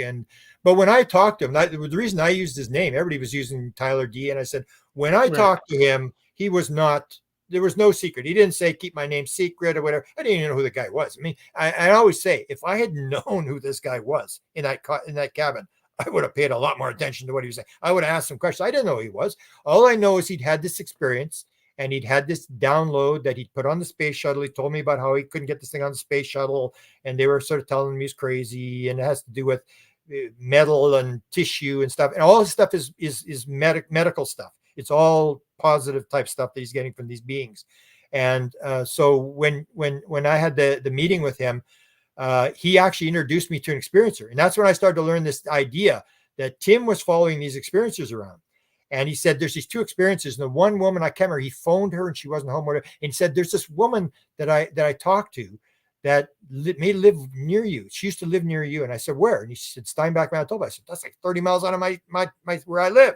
And I said, really? He said, yeah, you want to talk to her? I said, yeah, sure. So Tim gets on his phone and he phones up. And he said, Connie, here's Grant. Do you want to talk to Grant? And I said, oh, Connie, you used to live in Canada.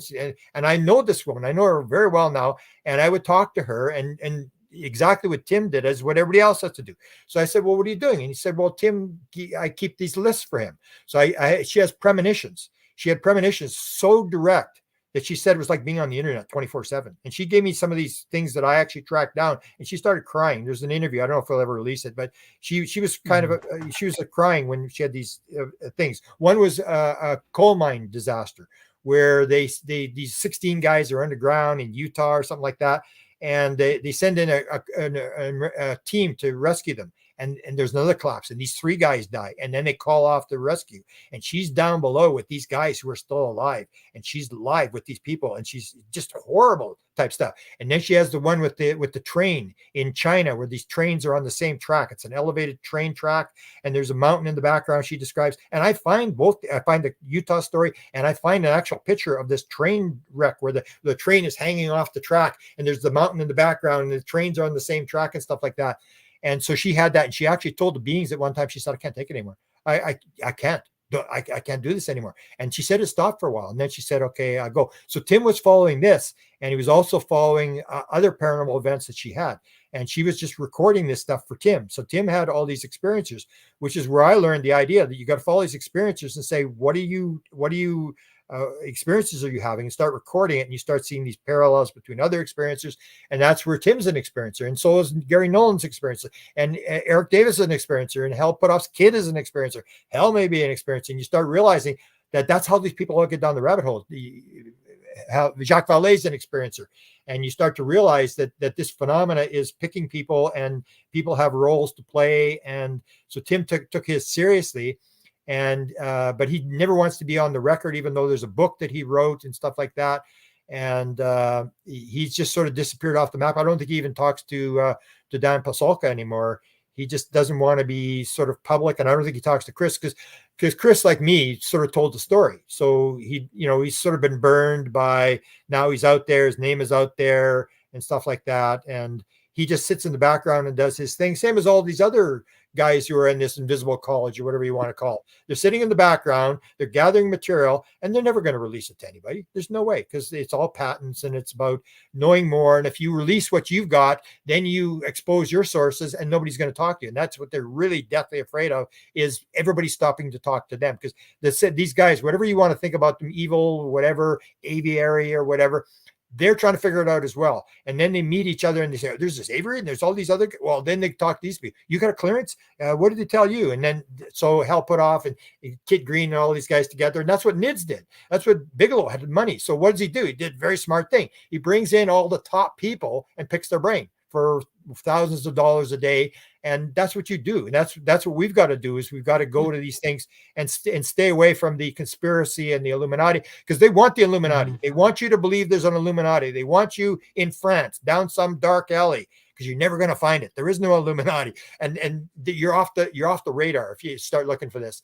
They use these distractions. So that's where you go to the experiencers and you start to learn these ideas that when I did the book with the sky pilot thing, that people see in 360 degrees, and that the thing is flown by consciousness. And now you got Jim Semivan coming saying they know this, that the consciousness is a part of this thing. And Lakatsky says the technology is part psychic and it's part physical. And so it's substantiated what I've got out of these people, but I got it from these people, and they all synchronistically turned. I remember the first woman that told me that she'd flown the craft, and she was in her 70s when I talked to her, and I'm thinking, oh, come on. All I can think about is Saudi Arabian women that couldn't drive cars. I'm going, really? How'd you fly the craft? I was like, it's going to throw her out of the house. And then all these people started showing up to me. And so we're learning these components that we didn't know. This idea about the psychic component to the thing. The craft is bigger on the inside. You can see in 360 degrees, and these parallels to all these other paranormal phenomena. And so I think that's we're making pretty good headway. I think we've moved a lot just since 2017. We've got a lot of young people that have come in that weren't there before. I call them the young guns, where they come in, they know how to use computers, they know how to search, stuff like that. It's increased substantially since 2017. We always get upset because we want it tomorrow, and we don't realize these things take a while. That I sat there from 1975 till 2017, and basically nothing happened. Nothing happened. 2017, it just erupted, and it's spiraling down, and we're mad because we won't get disclosure in the next hearing or whatever. But we didn't have a hearing until the last year, 2 years ago. There was no hearings. You didn't even think about the fact they'd have a hearing. They wouldn't even admit that UFOs existed, that there was such a thing. And look where we've gone now. So people can get a little bit overwrought with the idea, like the Western idea. We want everything, we want it yesterday, and we get sort of spoiled, and we think that it should be handed to us. And it's about, can you work it for yourself? Can you figure it out? Quit waiting for the government to hand you something. Do it yourself. And we have the problem in the UFO field, as I've always said, we're the Rodney Dangerfield of science. Everybody's embarrassed. Nobody wants to be, there. And so when some PhD comes forward and says, I want to talk about UFOs, it doesn't matter. You can say the stupidest thing in the world. It's like, he's a PhD. He's talking about UFOs. Let's put him on our podcast. Or this guy's a whistleblower. And we're so desperate. We're trying to get, and what's going to happen is in 2017, when New York Times came forward, what you're going to get is a situation where Lakatsky has already said, we've got a craft, we've been inside it. You're going to get a situation where and nobody reacted to it. Nobody reacted to it when he said government official is going to come forward and say psychic component is part of the UFO mystery. It's going to be an official statement out of the New York Times or somewhere, and that's going to change everything. Once the psychic component, the idea that this is not totally physical, comes, the whole world changes. That's, I think, is the big thing. And it's going to be like the 2017 thing. It's just going to flip, and everybody's going to go, oh, okay. And we're going to make a great stride forward. We're just waiting for somebody in the government to confirm this psychic component, the fact that they understand this. I mean, with the leak of remote viewing, we've kind of known this for 25, but it's still denied. You don't have an official government statement. Right. What you need is like the Rodney Dangerfield thing. You need the New York Times to say it's real, the Washington Post to say it's real, or you need an official government statement to say, yeah, those are our videos. Yeah, this is real. We're doing an investigation. Then it just flips. Then everybody goes, yeah, okay, I know that. And then everybody all the skeptics, you have a couple of guys you're still hanging on and making stories and, about, what they think is going on or whatever. But it's basically they're left in the dust. Then everybody just moves ahead. And the next big one, I believe, is this psychic component. Or maybe even the crafts. We've got crafts, but the crafts is still nuts and bolts type stuff. That, I think everybody sort of generally accepts that now. It's that psychic component, the idea that it's not the physical world you think it is. That's the bottom line of this UFO thing. Is this related to some of the work you were doing with this documentary that might come out? Is it related to that, or is that separate? Well, that's another just a drop. It's like what I've always maintained. When I wrote the first book, UFOs, Area 51 and Government Informants, I said that there was this drip thing, that there are people, former retired guys, there are people inside the government. There's people inside the government who want it covered up, and there are people inside the government who want it out. So there's this drip thing. where back in 1956 there was Air Force guys who were advisors to the movie the UFO in 1956. There was people who fed stuff to Walt Disney to do a documentary to raise the consciousness. Bob Emenegger, Bill Moore, and part of this whole thing now is about Bill Moore. This latest thing is a spinoff from Bill Moore. Some of the people that were involved with Bill Moore, and Bill Moore was given stuff, and he put stuff out. And then you had Tom DeLonge, and I said to this latest guy, I said, "Hey, you're the new Tom DeLonge," and that's what they said. That's what part of the discussion was. You have what we want. And you got to realize this, the government doesn't do films. They don't have a film production. They need film guys to do film stuff. So when they find somebody who's ready to say, I believe you, I'm ready to do your documentary, they go, oh, okay. And that's what's going on. They're going to do it again. And they've done it over and over again. And it's going to be plausible deniability. We're not going to prove this.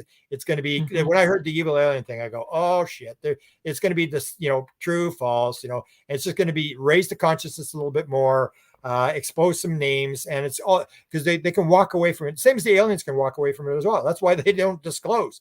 They do all this kind of stuff, and then they sabotage their witnesses and they walk away. It's not about getting the end result. It's about sort of getting people to think and to move people along. I think the intelligence and whoever these retired people inside the government who want it out are doing is to just move it, not to disclose it. The government, I don't think, knows. The intelligence knows, because what you get is this phenomena that when you look at experiences, you see that 40% of all experiencers say at one point during their experience, they knew the answer to everything in the universe.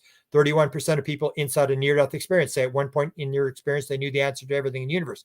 I've had that experience in psychedelics. That is a real experience where you suddenly, know everything, and then it fades away. So I'm going to remember this, and it just fades away. So the intelligence will know the answer to everything in the universe, which is what I say is when you die, you will instantly know the answer to everything in the universe. And when you go to your next life, you'll go back to the river of forgetfulness and pretend that you didn't know anything. And so I say, you got to realize that your life now, Sean, is a dream. When you die, you're going to realize, I was just a puppet on a stage. That was just a dream. And in your next lifetime, this lifetime is going to be a forgotten dream. So don't get hung up on being the puppet. You got to realize who you actually are, that you are not the puppet on the stage. You are this other entity that's coming in and trying to move the consciousness, trying to do something, that we're here for a reason. We're not here randomly. And so it comes down to, why am I here? What am I supposed to be doing? Am I doing it? And when I leave, they only ask you one question. According to Michael Newton, 7,000 people that he regressed, only one question: how did it work out? And everybody says the same thing. Oh, I could have done better. I forgot to do this. I was going to do that. I chickened out. And it's like, oh, okay, good. And go on. And there's no right, there's no wrong. And everybody's playing their little role. And so it's to figure out, what am I here to do? And am I doing it? And what everybody does is totally irrelevant. Now, going back to Tim Taylor, I can't let it go. All right, so the other thing with Tim Taylor, he mentions going into some room at NASA that only certain people go in. What is that like? Do you know anything more about what was related I didn't know who he was I didn't know who he was when I talked. I thought there's something in the room that helps him think. He doesn't go in the room; it's in the next room beside him. I don't know if they go in it, but that gives you the indication that they have some knowledge. Like Tim knows the protocols, and the thing with the most impressive story I heard that he told was the story that he tells with the kids, where he takes the kids, Chris's kids, and the girlfriend, Chris's girlfriend, and Yvonne, Chris's wife, and they all have this piece of metal. He takes this piece of metal in one hand, and then he puts out the piece of metal in the other hand, and they react. And Chris actually goes, like, he basically blacks out. He gets such a reaction from this sort of stuff. And that's when Tim Taylor says, why you?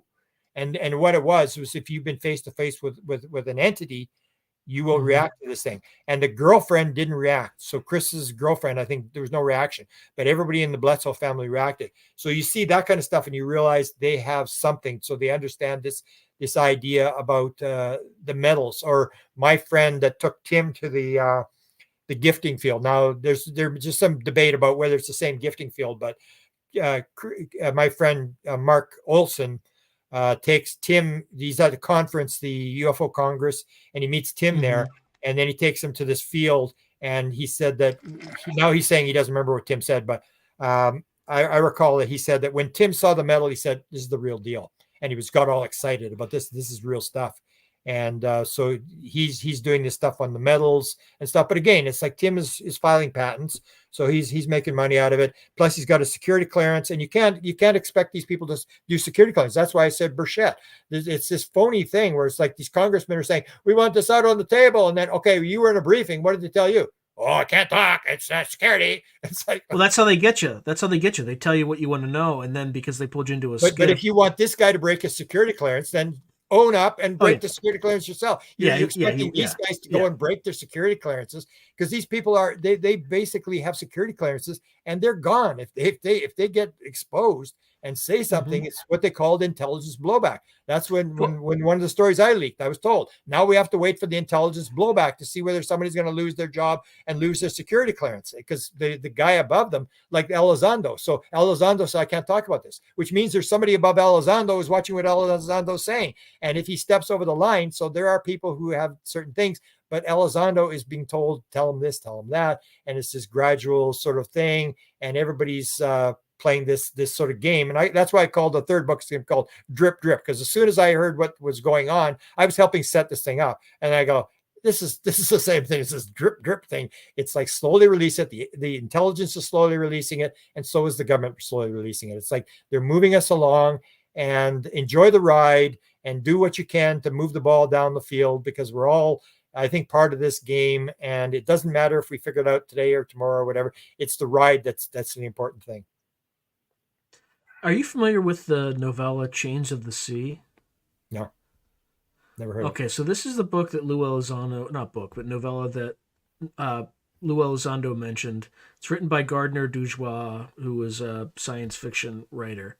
Yeah. But apparently someone had recommended it to Lou, and Lou said that that's a good representation of kind of the nature of reality. And the interesting thing about that story is it involves the landing of some alien intelligence, some ETs, in 3 places, like Venezuela, Delaware, and Ohio. And the entities completely ignore humanity. But this AI that both this is written in 1973, something like that, is in communication with both the Soviets and at the time, right, and the United States. They have these advanced AI. So it's able to interface with the AI. And the AI learns that all this paranormal phenomena, cryptids, etc., were actually non-human intelligences that actually were the ones in charge. Humanity was kind of just a lower tier organism. And in fact, it was beneath the notice of these ETs that had landed. And kind of the dilemma of the story is that there's some new treaty between these NHIs, and humanity kind of loses out on the deal. So whenever Lou says somber, it's kind of, I think, this view that we're not at the top of the food chain.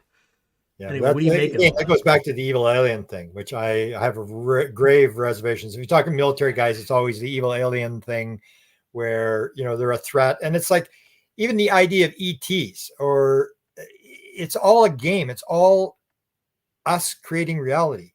That they, as they told my friend Yossi Ronan, who wrote the book One, my Israeli experiencer, he said he was told by these green beings, when we come into your world, we take on a body.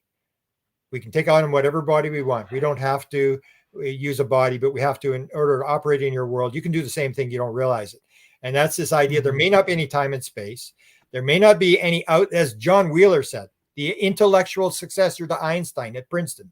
There is no out there. This is a participatory universe.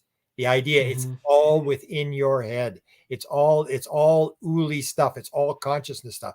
And that's where we make these we get down these road about, aliens coming from other planets. And we keep slipping back into the illusion all the time, when the idea is that it may all be creations where they're playing a game, we're playing a game, we agreed to play this game with them.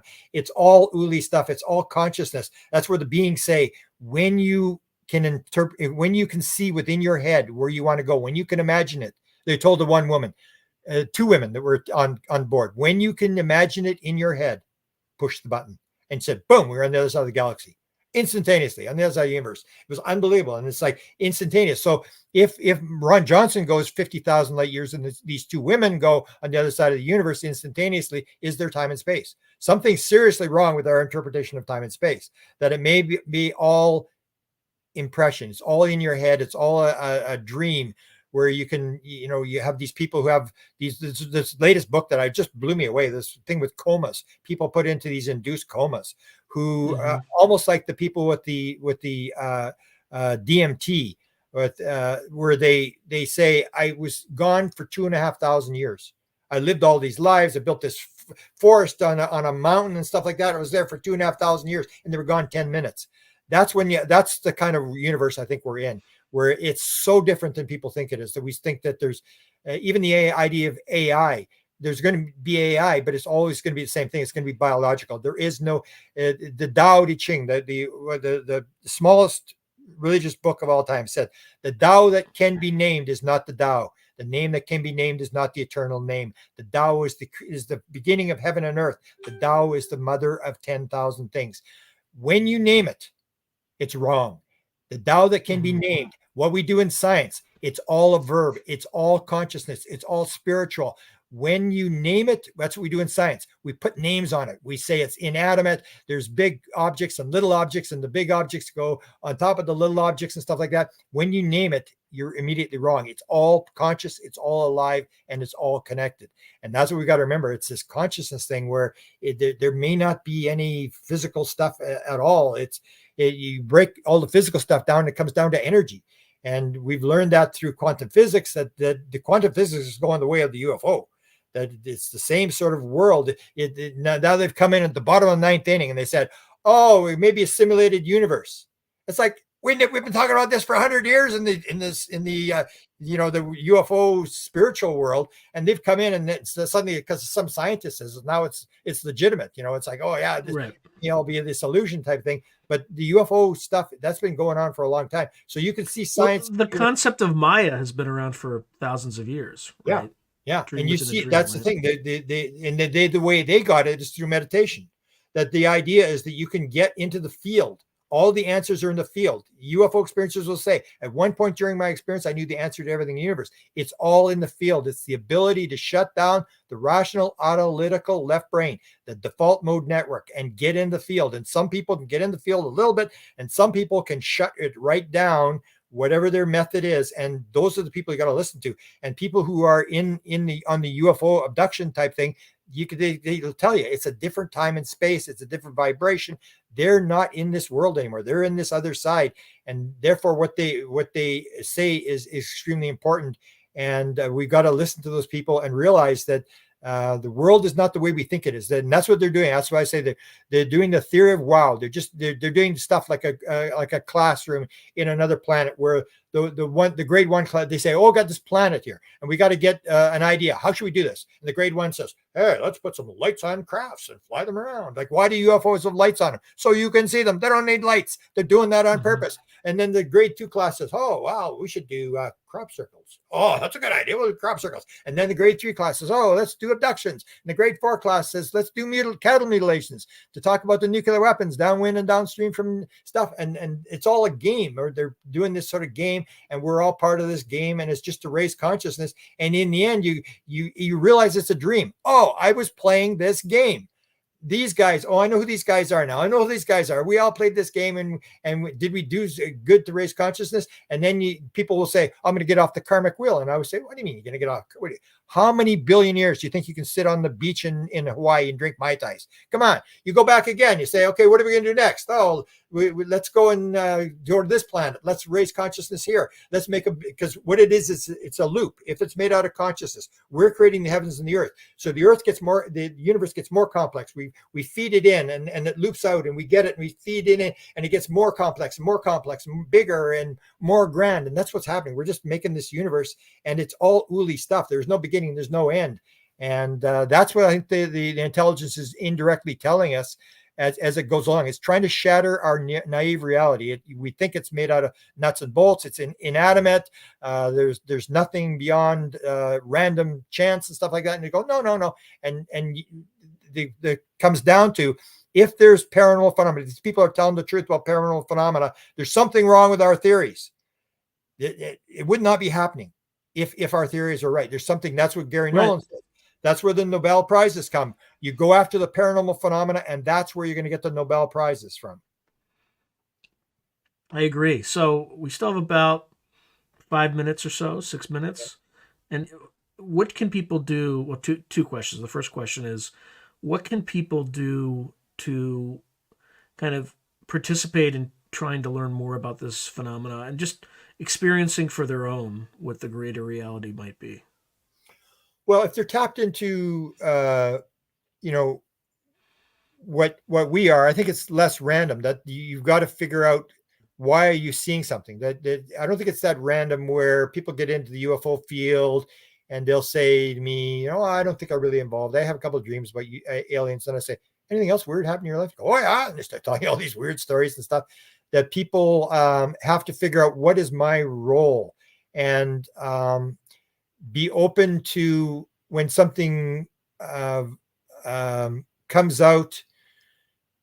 And yet in the end, it's all going to happen at the right time. So there's this idea that you're only going to see something when you resonate with it. This idea of resonance, this idea that people have this idea, I'm divine, I've got it figured out, you don't have it figured out. And this channeled idea, whereas, what you put into darkness, that same thing that you put into darkness, separate from the divine and put into darkness, that same thing or person will drag you into the darkness with it. What you damn damns you back. What you bless blesses you in your return. To say I'm divine, that I have the answer and you do not, is the shadow pretending to be the light. So when you resonate with this, so people will say, oh, I have this bad experience where you have your experience that whatever you're resonating at is where you do your lessons. So people will say, well, I have these evil aliens that are after me or whatever. You can only encounter the evil aliens if you resonate at their level. And that's this idea that you can say, oh, I'm going to go to heaven. I'm not going to be here anymore. I'm going to go with the angels in heaven. And heaven says, no, you're not. You don't resonate at our level. You can't be up here. And the same thing with it, like if you're doing on a Ouija board, if you go down and resonate at that level, you're going to pick up lower entities. But if you control your thought, it's whatever you're resonating with. So that's where I think that the experiences you have, like I know that with psychedelics, I had 5 very sort of fearful, hellish life experiences in psychedelics. And that's where I did 28 high dose sessions. And 5 of them, I had these very traumatic periods. And what I learned from there was I was in it, and then I just surrendered. I said, okay, this is hell. I'm going to live in this forever. And they made you believe this was going to happen forever. This is the way it's going to be. And like that was gone instantaneously. And then, so that's what I put at the beginning of the book. Surrender is the rule. Believe me, surrender is the only rule. And it's this idea that you let yourself go, that, and then the synchronicities start happening. Once you get into that, the resonance and the positive idea, then the guests start coming to you and all this stuff starts happening. And when you're having synchronicities, then you realize you're on the right path. And the idea, live life to your highest expectation with no expectation of a result. And that's what you do. And every moment you do, what's the most exciting thing I can do? And you just stick to that and believe that it's going to happen, and don't have any expectation that we got to have disclosure tomorrow, and the synchronicities will start happening. And my whole life is synchronicities. The book Tuned In was given to me by Chris Bledsoe. The 2 Shasta books was given to me by a phone call about Antarel telling me coming to the mountain. I've had the Apport book was an interview that had been done that announced that there was an Apport collection at the University of Manitoba. And I went, what? That's where I worked for 40 years. And my whole life, all my books are synchronicities. Almost every single book, I can tell you, there was some event that happened that said, nope, you got to go down this road, get going. And then like the one with the sky pilots, there's nothing online about sky pilots. These people all came to me. It was like they all were showing up and telling me these stories, and it's like, this is so weird. And I would look on the internet, I couldn't find anything on the internet, but these people all came to me. I had 36 people, and I figured like it was synchronicity. So that's what you do, is you live life to your highest expectation with no anticipation of the result, and the synchronicities will happen, and you will go where you're supposed to go. Your higher self will tell you. It's getting your left brain, your rational analytical, questioning things and trying to analyze things. everything that you perceive, everything that the left brain comes up with, flat earth and sun going around the earth, almost everything is going to turn out to be wrong. That you've got to get away from that and go to this idea of waiting for the idea to come and then acting on stuff and believing that it's not random, that maybe you take personal responsibility. Whatever happens to me, maybe I chose to do this. And whether it's happened or not, you're going to have a better result, because everybody knows that until you take responsibility for whatever's going on with you, you're never going to get cured. You're never going to move down the road. So assume that stuff is happening to you and you play with it. And in the end, as these people, I did this interview with all these different people. I've got a whole chapter on all these different people who had this experience. Everything's perfect. Everything is going to work out exactly the way it's supposed to be. Quit worrying about what's going on and realize that you are here for a reason, and that you've got guidance, and nothing you can do is wrong. Just take it as it comes and go from there, I guess. All right, Grant, I appreciate you, and thank you for coming on the Through a Glass Darkly radio show on United Public Radio. So yeah, hopefully we raise consciousness a little bit, because a lot of people will go, really? And they'll doubt it, but it'll be in the back of their mind. And then somebody else will say something. Every drop we put into the glass makes the water higher. I totally agree. Thank you very much, my friend. And thank you everyone for listening and watching. Talk soon. Beautiful.